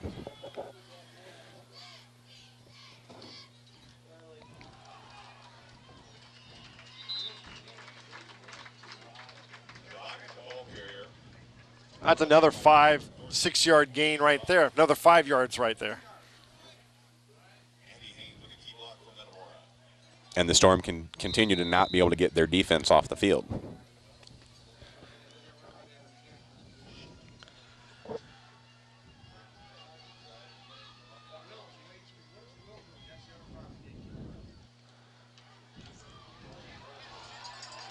Brian Burke with the keeper crosses the 20 down at about the 15-yard line, where Metamora will have a 1st and 10 from the 15-yard line. Nice read by Brian Burke. Nice fake carried out there. It looked like South Elgin was playing a little line stunt on the other side. Didn't get a lot of penetration with it.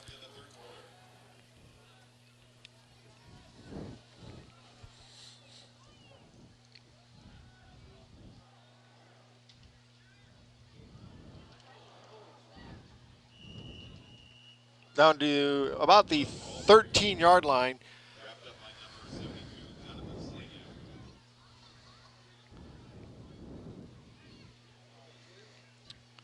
Pickup of 2 yards for the Metamora quarterback. Big defensive tackle pursuing from the backside, making that play. I think that's one when you draw it up, you say if they can chase us down from the backside on that, we should be through the hole by then. Yeah. And, you know, that was a 2 yard pickup.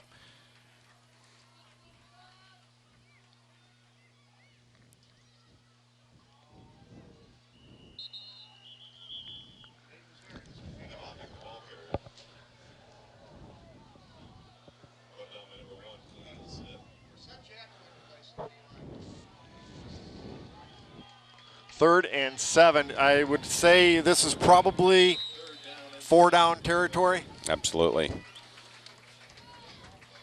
Turbush checks in at receiver. Durr in at running back.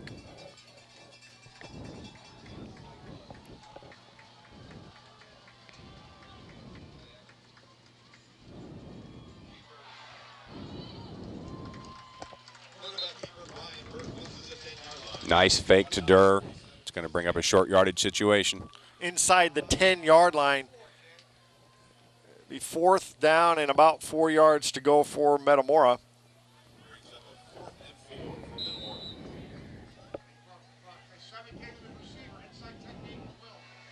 Chucking Novotnik back into the game along with Durr in the backfield.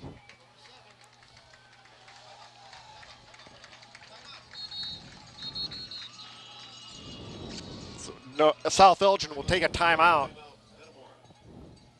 Well, what do you think they're going to do on this one, John?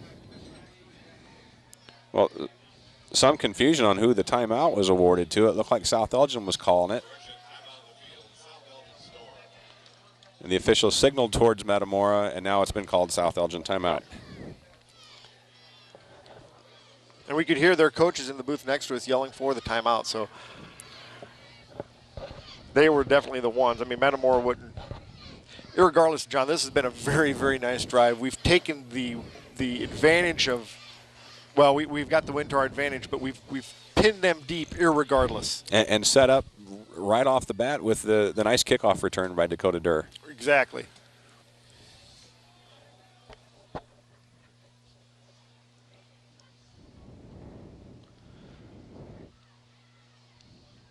Well, we're rotating backs well. We're distributing the ball well.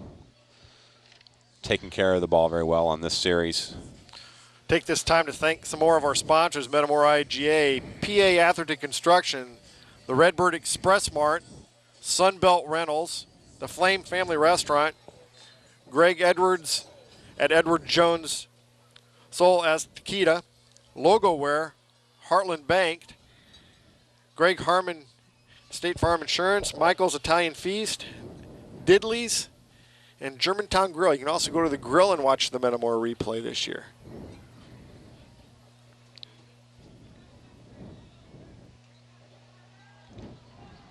So Metamora comes onto the field. Big 4th down, 4th and 4 from the 9-yard line.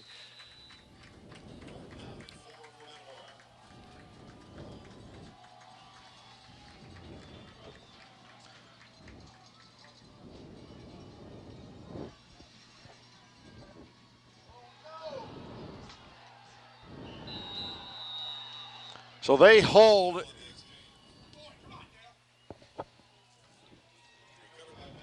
Nice drive, but it stalls out at the 15-yard line. Looks like the snap might have been a little low. Burke never had it cleanly.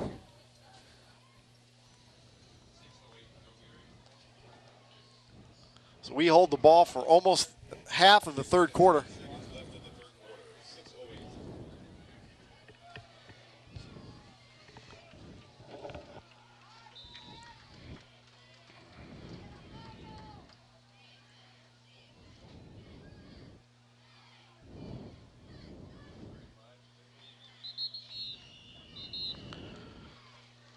Gain of about 5.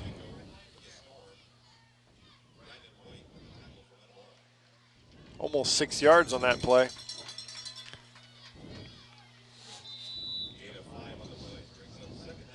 Pacheco's a really nice change of direction back. He can turn it quickly and be at full speed.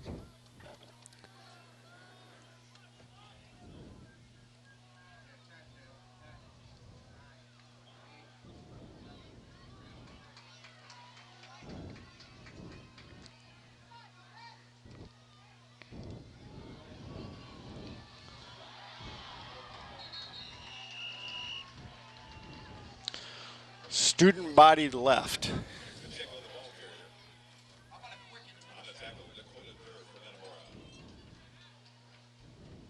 Nothing fancy there, just straight handoff.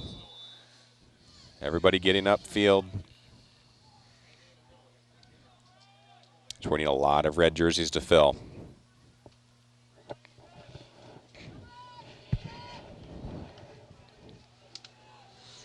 South Elgin dug out a little bit of a hole there, out across the 30. They got the edge.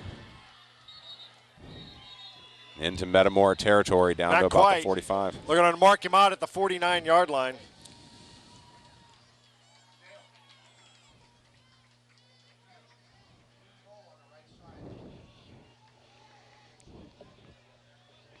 So Metamora defense has got to stiffen up here.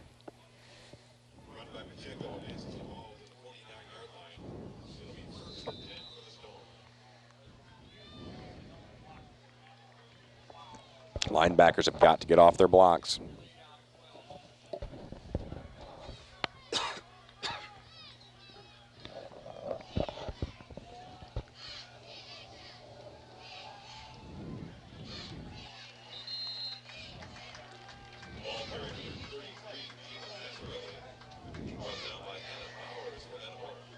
Crossing into Metamora territory down to the 46-yard line.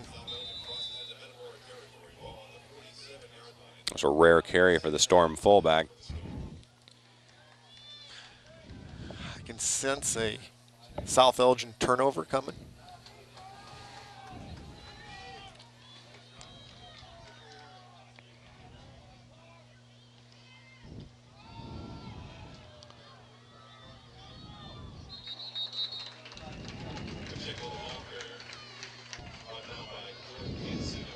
Jordan Cancino on the initial stop there.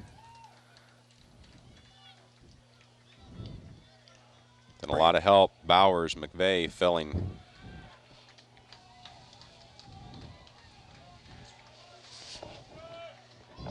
Third and short, 3rd and 2.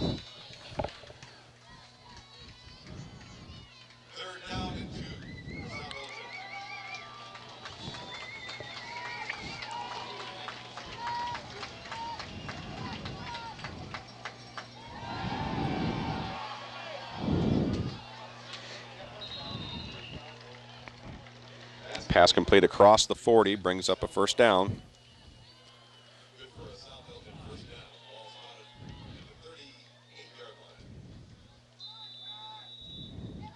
South Elgin's been pounding the ball off tackle. Started to lull the defense to sleep a little bit.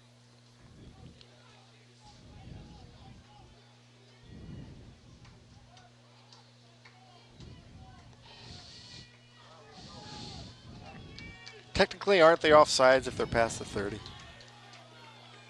on the bench?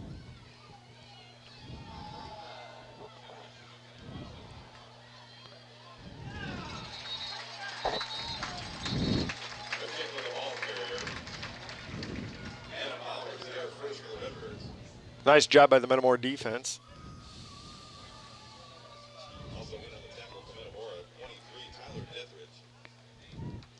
Pickup of about 2.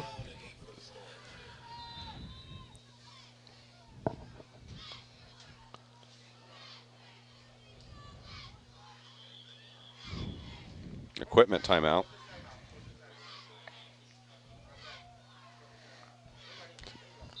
Zach Melindy may have had some helmet issues there. Got that taken care of.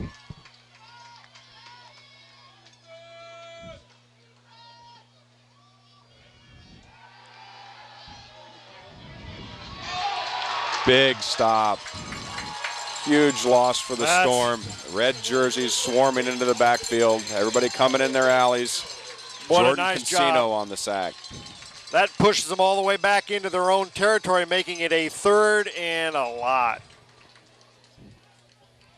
Toss the ball back in Storm territory at the 49-yard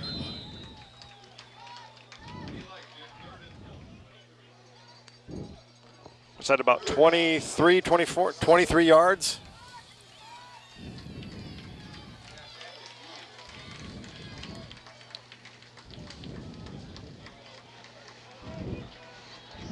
Empty backfield.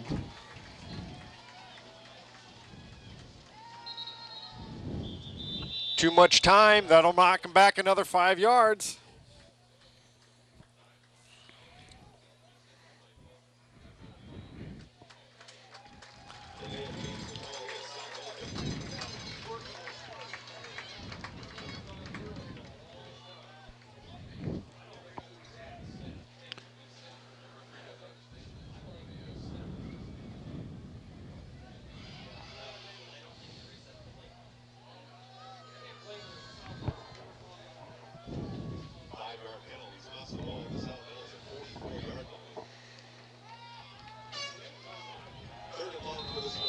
So they've reset the play clock. 5-yard penalty brings up a 3rd and 28.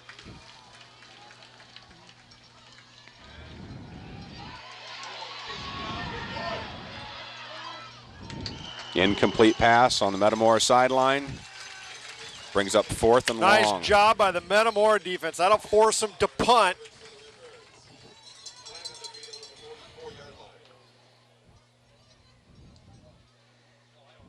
Leo man downfield. Do you take the penalty, John? It'll bring up a 4th down. You've got him in a punting situation now. Let's get the ball.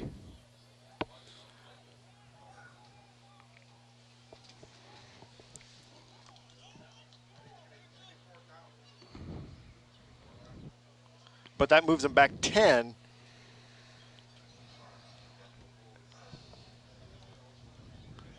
I don't know. I might take the penalty.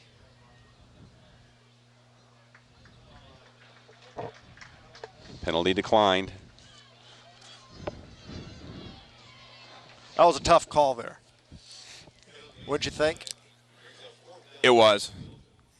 It's a field position thing, but you get an opportunity to get the ball turned over to you now and get the ball. This kid's got a boot or a foot too, so.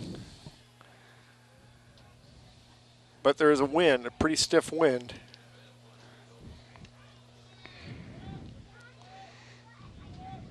Short punt will roll out of bounds. At the 26-yard line. Okay, now good the Metamora series for the Metamora defense. Good series. They bent, and then they recovered awfully well. Now we need to put together another drive and finish it. This has been a fast quarter. 1:03 to go here in the 3rd quarter, all tied up at 10. 1 minute, 3 seconds left in the 3rd quarter. The score, Metamora 10, South Elgin 10. Both teams prefer to run the ball.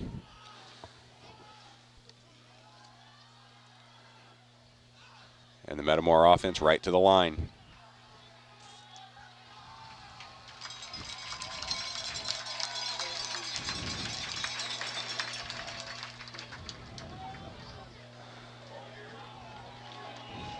South Elgin defense with 10 men up.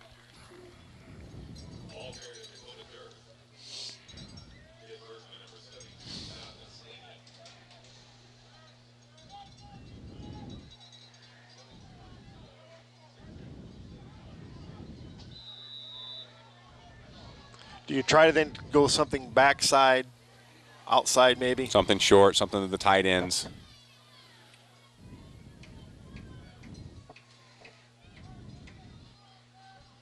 It shouldn't take much to get over the top of that.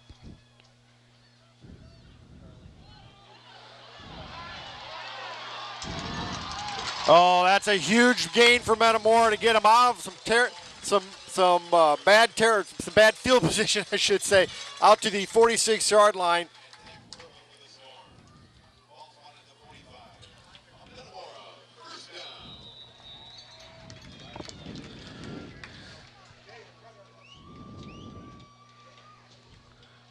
I think that'll be the end of the third quarter.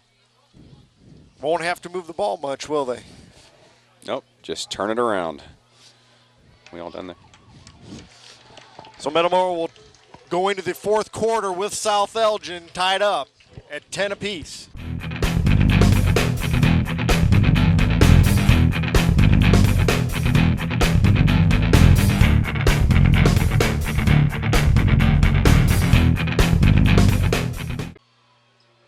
And one thing that's nice, South Elgin just keeps creeping those linebackers up and creeping up. If you pop a seam, there's nobody there. Yeah, that's, and Charlie was almost able to break it on that one. Got to feel very good about our chances on this one. We've been able to move the ball. We've had a couple of nice drives. They've stalled out, but we've proven to ourselves and to the players that they can move the football. And we can control it. Yes. They've got to just keep this up and keep this up, and this will be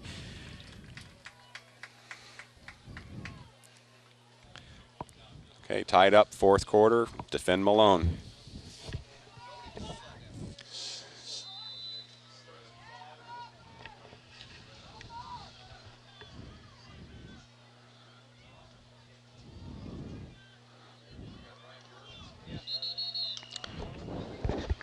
Burke for about a 1-yard gain.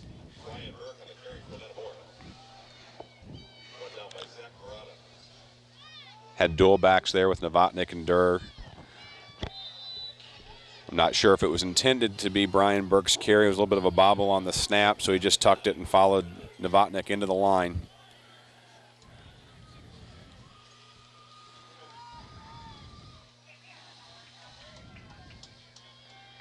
Aarons and Roth at wing.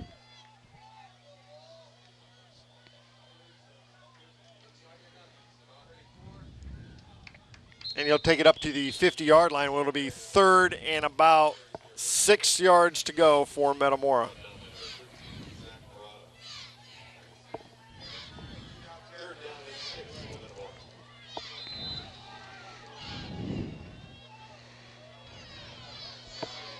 Third and 6, no huddle.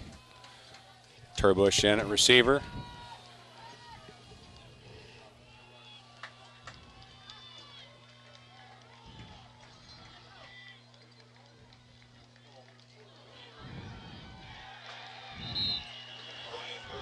Keep by Burke. Nice surge after the initial hit. Brings up a 4th and short. Do you go for it? Maybe a little early for that yet. I say you've got a little bit of momentum. Show a lot of confidence in your defense right here. We are going for it.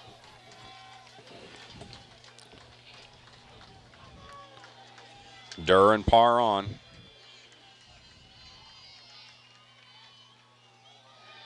And Burke to pass. He's under pressure.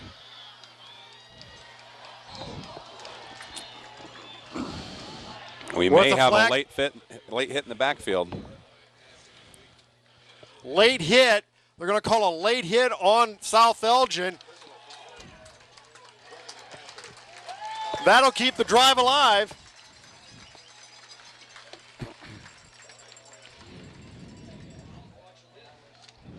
It looked like he came down and hit him on the helmet.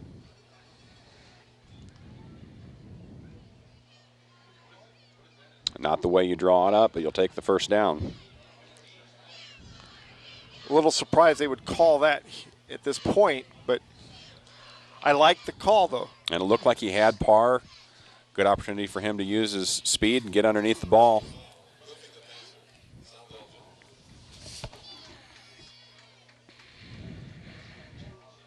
And I'm not sure where the referee is standing there because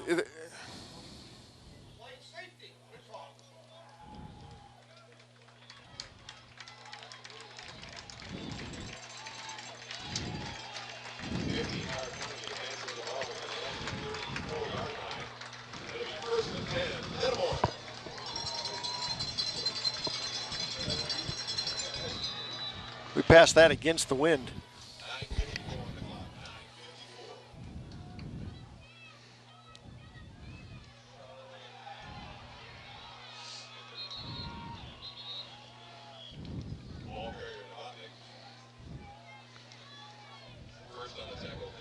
So as we reset it, we had a 1st and 10 at the 34. South Elgin really quick off the ball on that one, getting in off the edges. That was bottled up in a hurry. No gain. Brings up a 2nd and 10.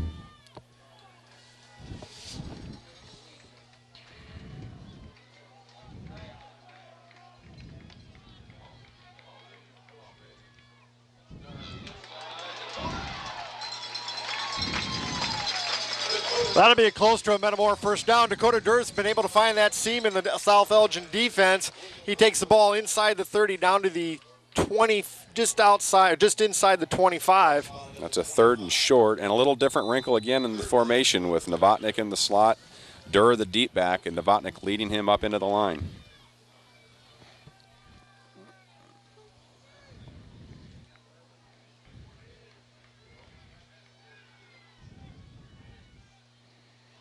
Same play. Touchdown! Oh, they're calling him out at about the 3-yard line, where it'll be 1st and goal for Metamora.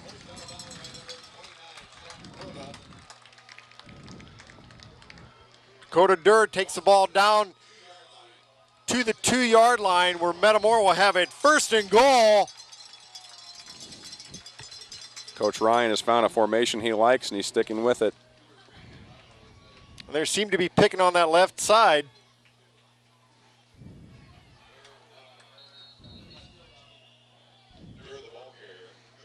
Nice second effort by Dakota Durr. They were blowing the whistle before he was down.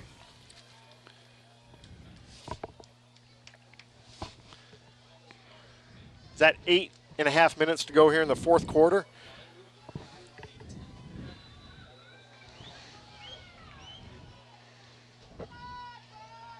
Now Dakota Durr checks out of the game. Roth and Aaron's back on at wing. Novotnik the lone back in the backfield with Burke. The gives to Novotnik. That'll be a touchdown, Metamora.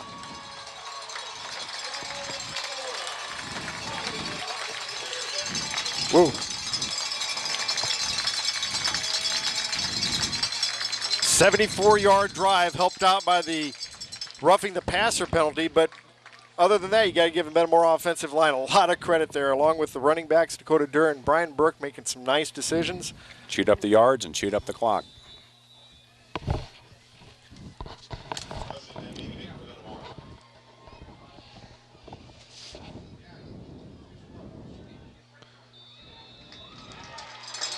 And that'll give Metamora the 7-point lead, 17-10, with just over 7 minutes to go here in the 4th quarter.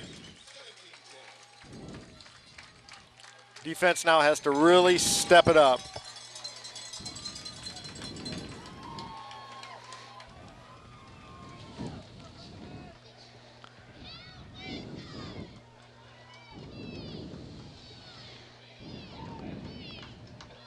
You know, considering everything, South Elgin brought a nice little crowd, didn't they? Yeah, I think they were a little late in arriving, maybe still a little road weary from the trip down on Saturday, but yeah, they did fill in by the time the game got rolling.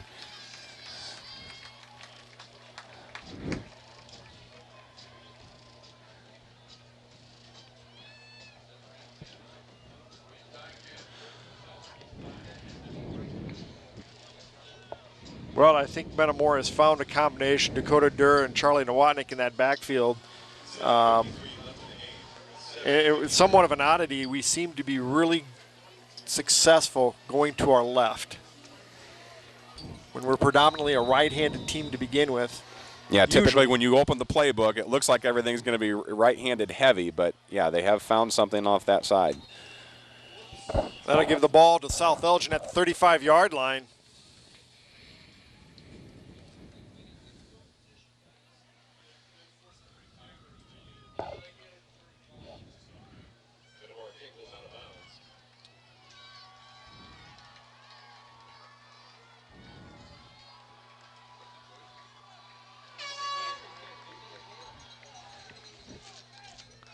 Penalty on Metamora for kicking off out of bounds.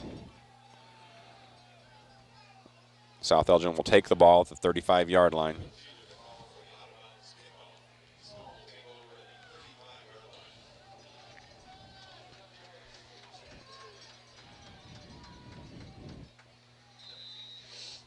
South Elgin right back into that power I.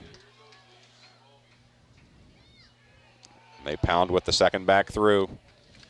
That'll bring it out to about the 30, a gain of 4, not quite the 40-yard line.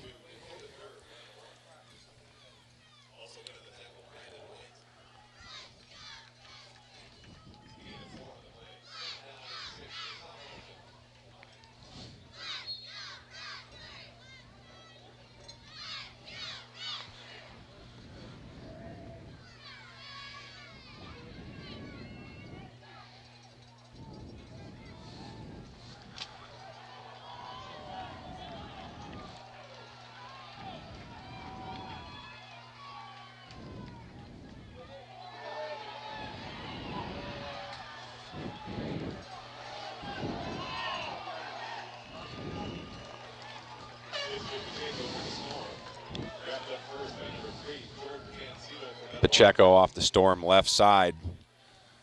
First red jersey on the ball was Jordan Cancino.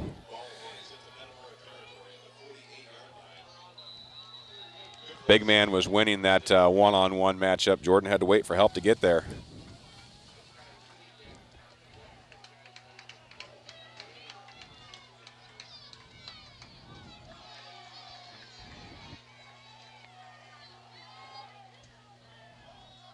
First down Storm in Metamora territory. Pacheco off the right side, still running that toss.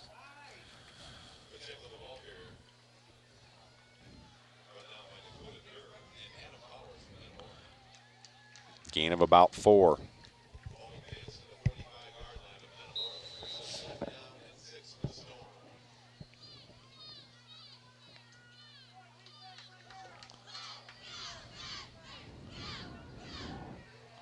Well, South Elgin, the answer is just going right back to what they know has worked well for them all day. They're going to pound their big running back. You got a new fullback in there this time, it looks like.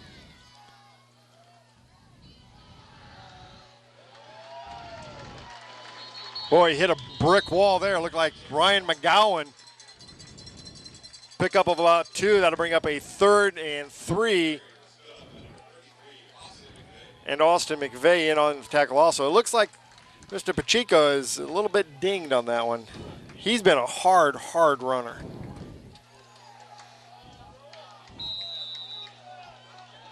Yeah, he's been everything we thought he was going to be before the game kicked off. Yeah.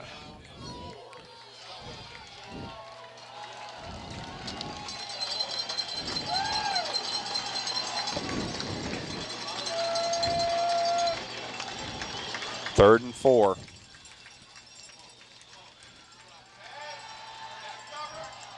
Parr in coverage. That'll bring up a 4th and 3. That is really good pass defense there.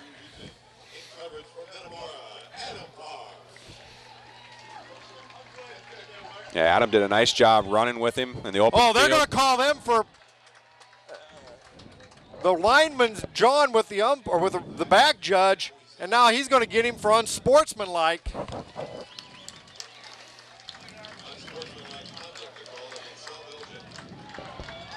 That's huge because that's a 15-yarder, and they move him back now back into their own side of the field. He'll leave the field now. The South Elgin running back that was near the umpire when the flag was thrown was just stunned that his lineman was out there even talking. Couldn't get him stopped before the offense was committed. No, going back to your point on Adam Parr in coverage, did a nice job running with the receiver. Got his hand right there on his thigh, found where he was at, got his head turned. So the penalty brings up a 4th and long. And they'll have to punt. But now you better go deep because they got the wind and they've got a kicker who can really boot the ball. They'll bring up a 4th and, 20 yards to go? A little over 5 minutes left in the game. Steve, is the Metamora sideline really starting to get a little bit excited now? They're getting excited. The student section has been excited all game long, and some of our Redbird faithful are actually starting to clap. Well, that'll move the ball another 5 yards further back. South Elgin starting to come a little unraveled right now. Frustration sinking in a little bit here.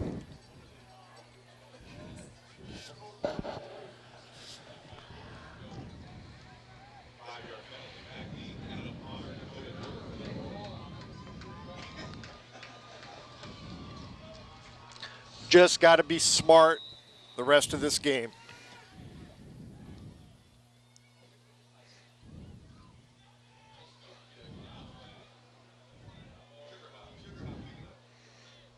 Nice kick, takes a storm roll down inside the 15. You know what? I'm not upset with that. I'd rather have that than a guy trying to come up and catch the ball and take off running. A lot of bad things can happen. You get your head down trying to get the ball as it's rolling, and then when you get your head up, you've got a white jersey in your face.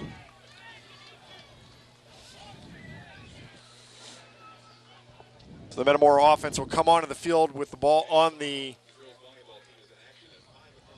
14-yard line with just over 5 minutes to go.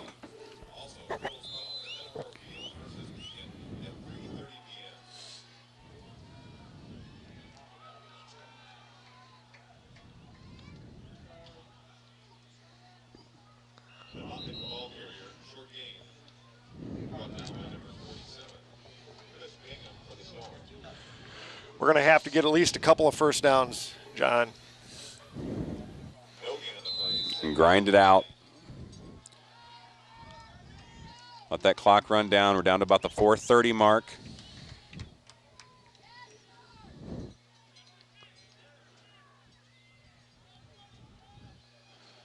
Novotnik and Durr in the backfield. Durr is the deep back.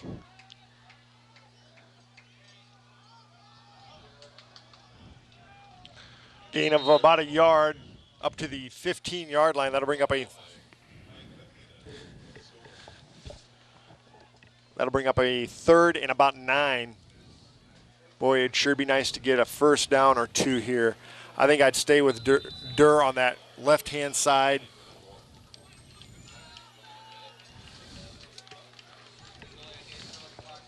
It's effective 3 in a row going on that last series.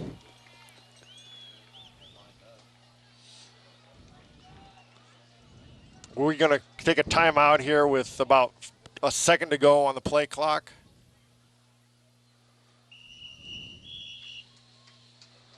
Timeout in the field. Timeout called by Metamora. Nothing fancy. We just give the ball to Durr. Hold on to the ball. Hold on to the 3:32 ball. to go. You can't say it enough in that huddle.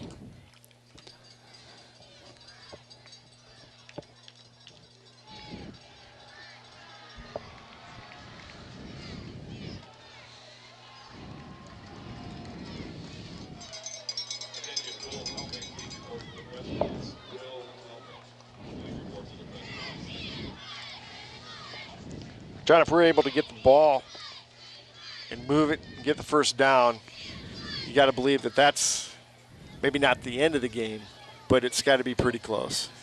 Yeah, and just we've rotated the backs very well today, moved the ball around, keep giving it to Novotny, keep giving it to Durr.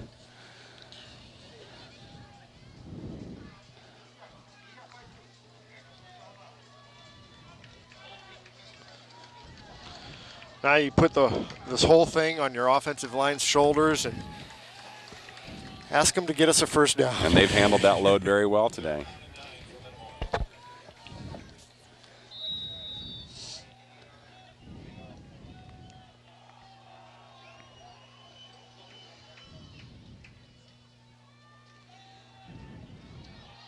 Dakota Durr gets loose.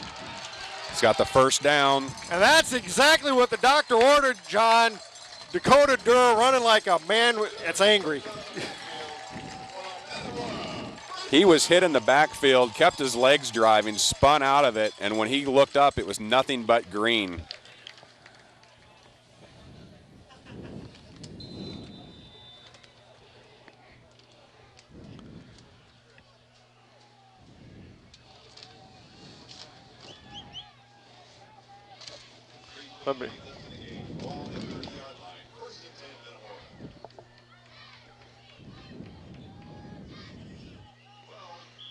Metamora will take another timeout.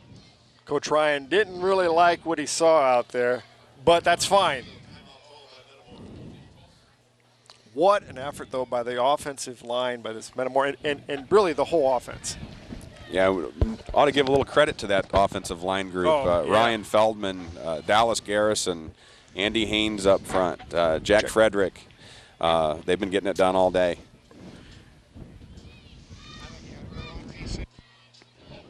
But we're leaving one of them out.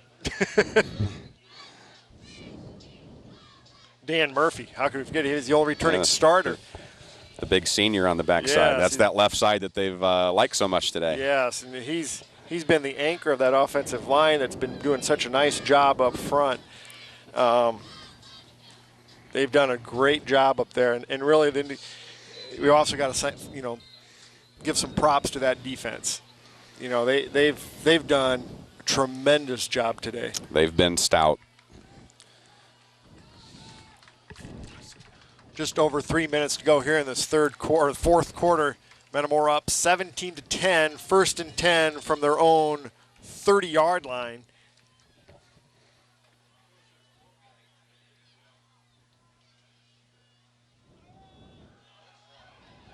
Boy, Durr is an eyelash away from breaking it.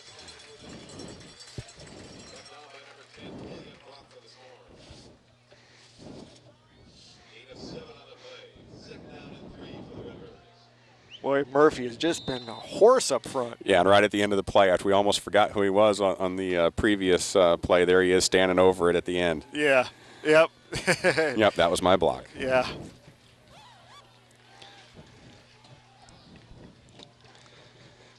They'll bring up a 2nd and about 3 for Metamora.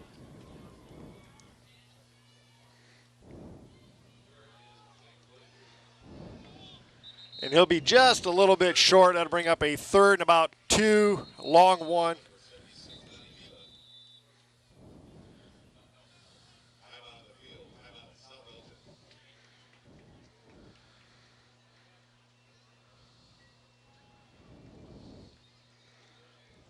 Third and a long 1.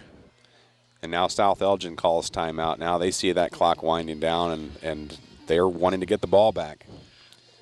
John, let's jump ahead and say Metamora wins this game. What does this do now for the rest of the year? Because, after last week's game, now the rest of the conference is looking around and saying, hey, Metamora got beat by Central Catholic. Everybody's got a chance. Pekin gets a big win. Now Pekin's all of a sudden into the equation. Washington's always been in the equation. Morton goes to 2-0. So a lot of teams now are starting to believe they've got a chance. We take on a 7A team, a pretty good 7A team. And just hoping now that Metamora can hang on. That kind of brings reality back to, makes things right in the world again to kind of say. Right. If you were being pessimistic. You thought Metamora would at least start off 1-1, but you didn't think that week 1 would be where that loss may come. So yeah, the world gets set straight, and you can tell your line. This might be the biggest, most physical team you'll see prior to the playoffs, and they passed that test. Well, that'll be a 4th down. Now Metamora will have to.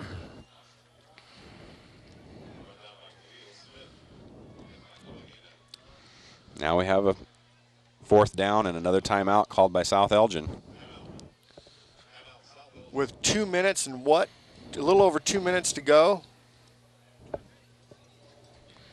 We're going to have to probably kick it into the wind, aren't we?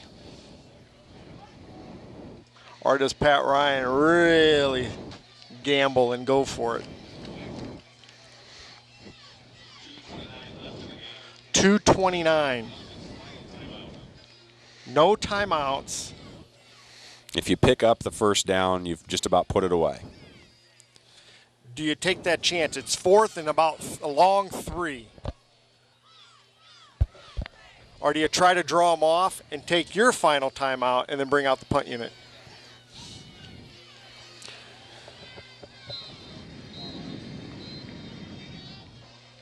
They've come downhill defensively so well today. I don't know that Brian's cadence has really held them off. But they're a little bit more. There's a little more sense of urgency. We come out with our offense, a little bit more sense of urgency now because they've got to try and stop us. 4th down and 3 for Metamora.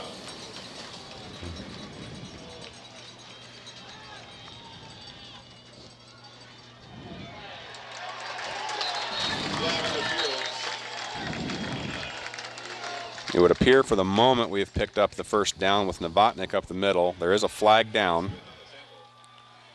Motion against us.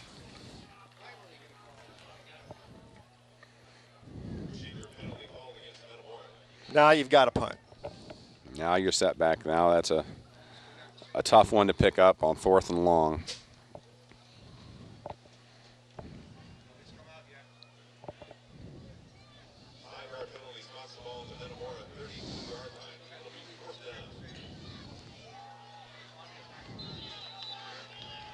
And punt team comes on.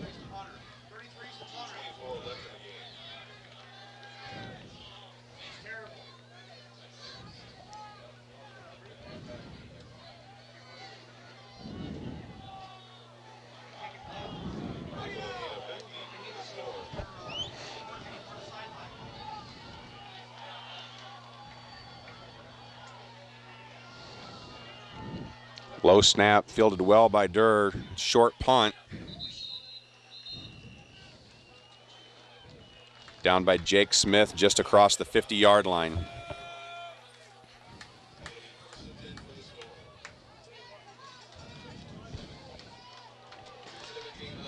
.217 to go in the ball game.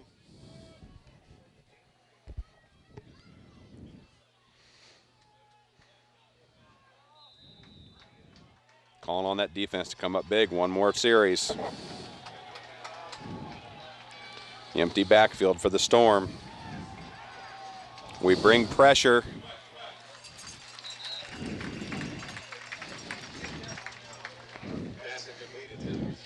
He laid it out there almost like he was looking more for a penalty than what he was even attempting to go for a completion. Good coverage.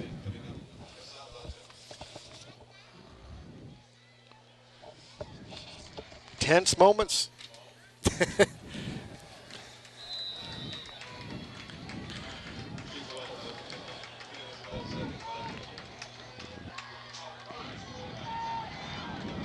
Empty backfield again. 5 wide. Oh, incomplete pass. Intended for Pacheco. It bounced off of his chest plate up over his helmet. He couldn't find the ball. That'll bring up a 3rd and 10.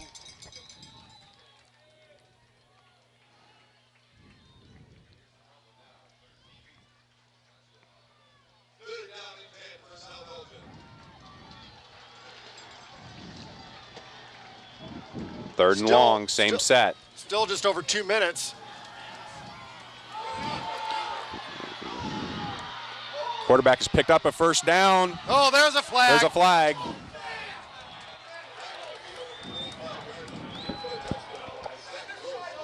This play will come back.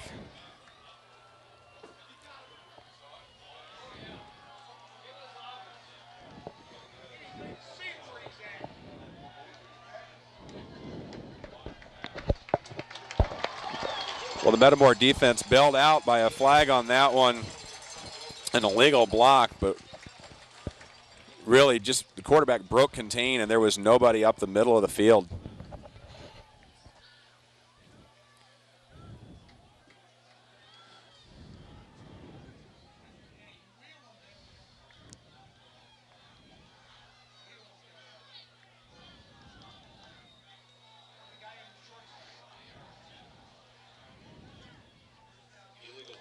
So that'll bring the ball to the 35-yard line. That's still a first down for South Elgin.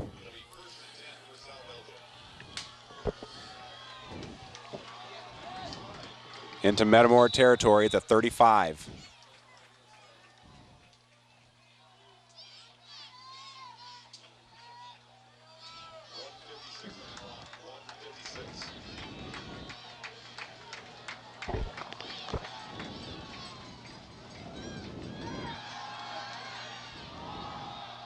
Parr in coverage.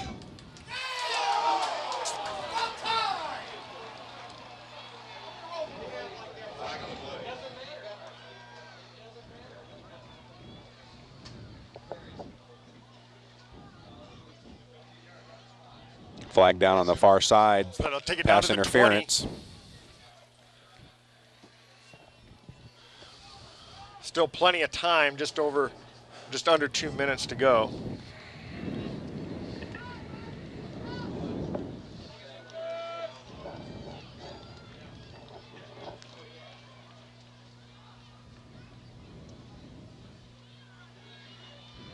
Down to the 20-yard line.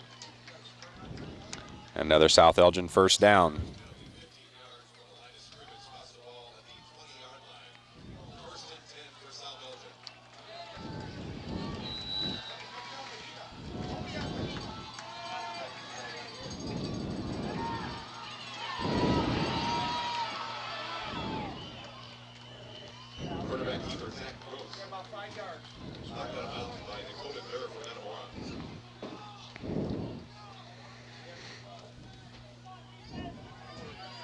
The Metamora pass rush has got to play this quarterback outside in.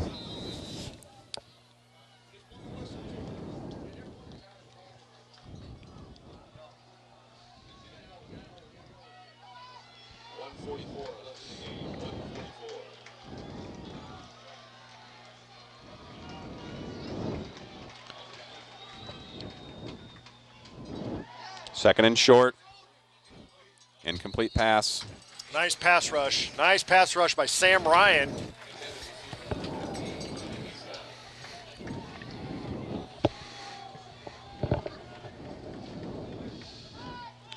And Ryan right back out of the game. Now we're starting to shuttle some defensive linemen on and off the field like we do with our running backs, keeping some fresh bodies out there.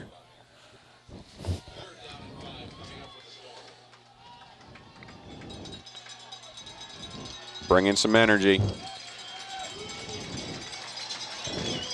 3rd and 4.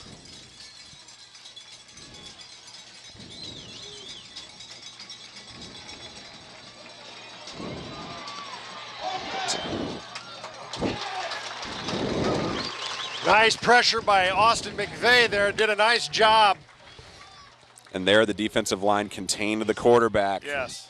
Never let him got his feet set.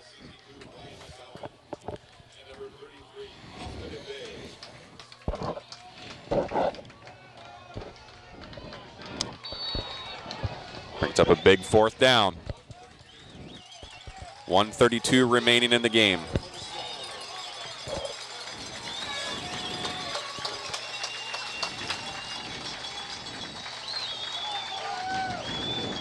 Big down. Big down.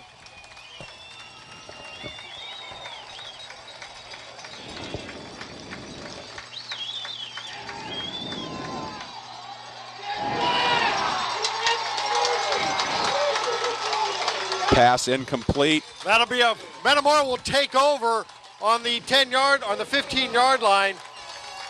South Elgin was lobbying for pass interference. There are no flags on the field. Metamora will take over. So Metamora will take over 1st and 10 from the 15-yard line. And John, that'll about do it for Metamora. South Elgin with no timeouts now. Should be able to run it out.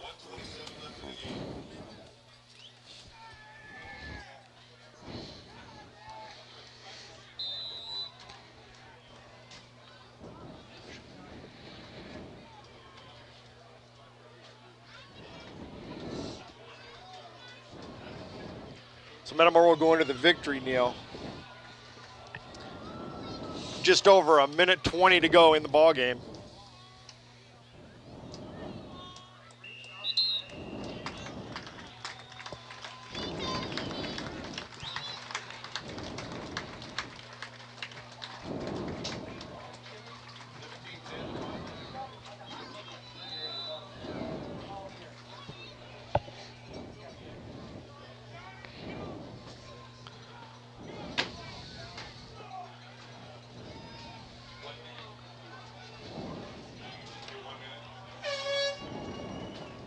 So that'll make Metamora 1-1.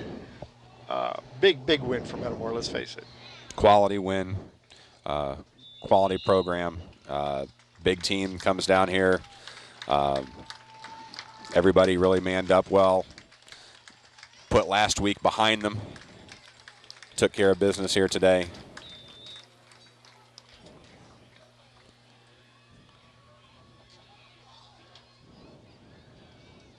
A lot of people didn't think we'd be able to get this win here today, but Metamora comes away with a big victory. We'll sort of hits the reset button on the season. yes, it does. It's like a mulligan. So we'll go into conference play with Canton this next week.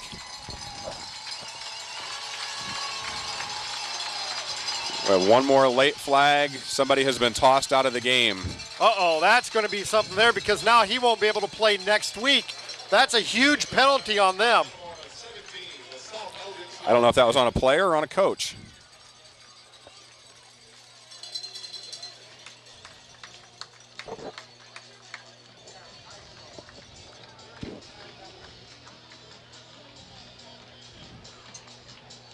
So that'll do it from Metamora. Metamora takes a 17-10 win over the South Elgin Storm. We'll be back in just a few minutes with the final game stats and an interview with head coach, a very happy head coach, Pat Ryan.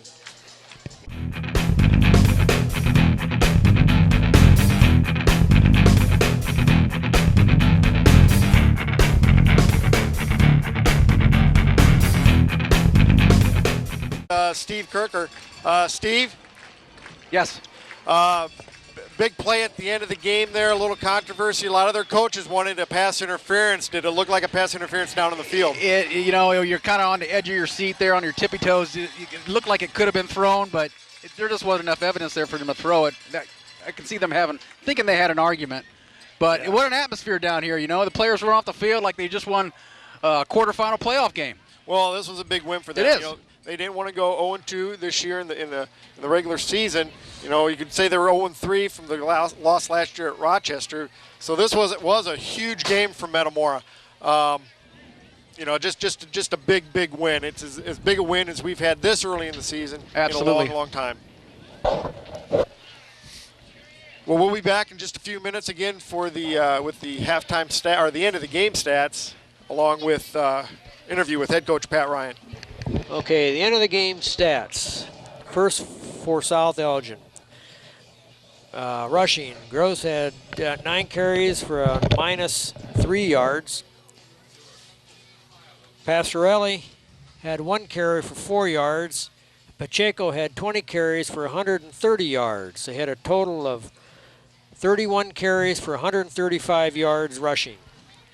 Passing, Gross was 4 for 16 for 28 yards and 1 touchdown. Receiving, Weidman had 1 reception for 9 yards. Saldivar had 2 receptions for 11 yards and 1 touchdown.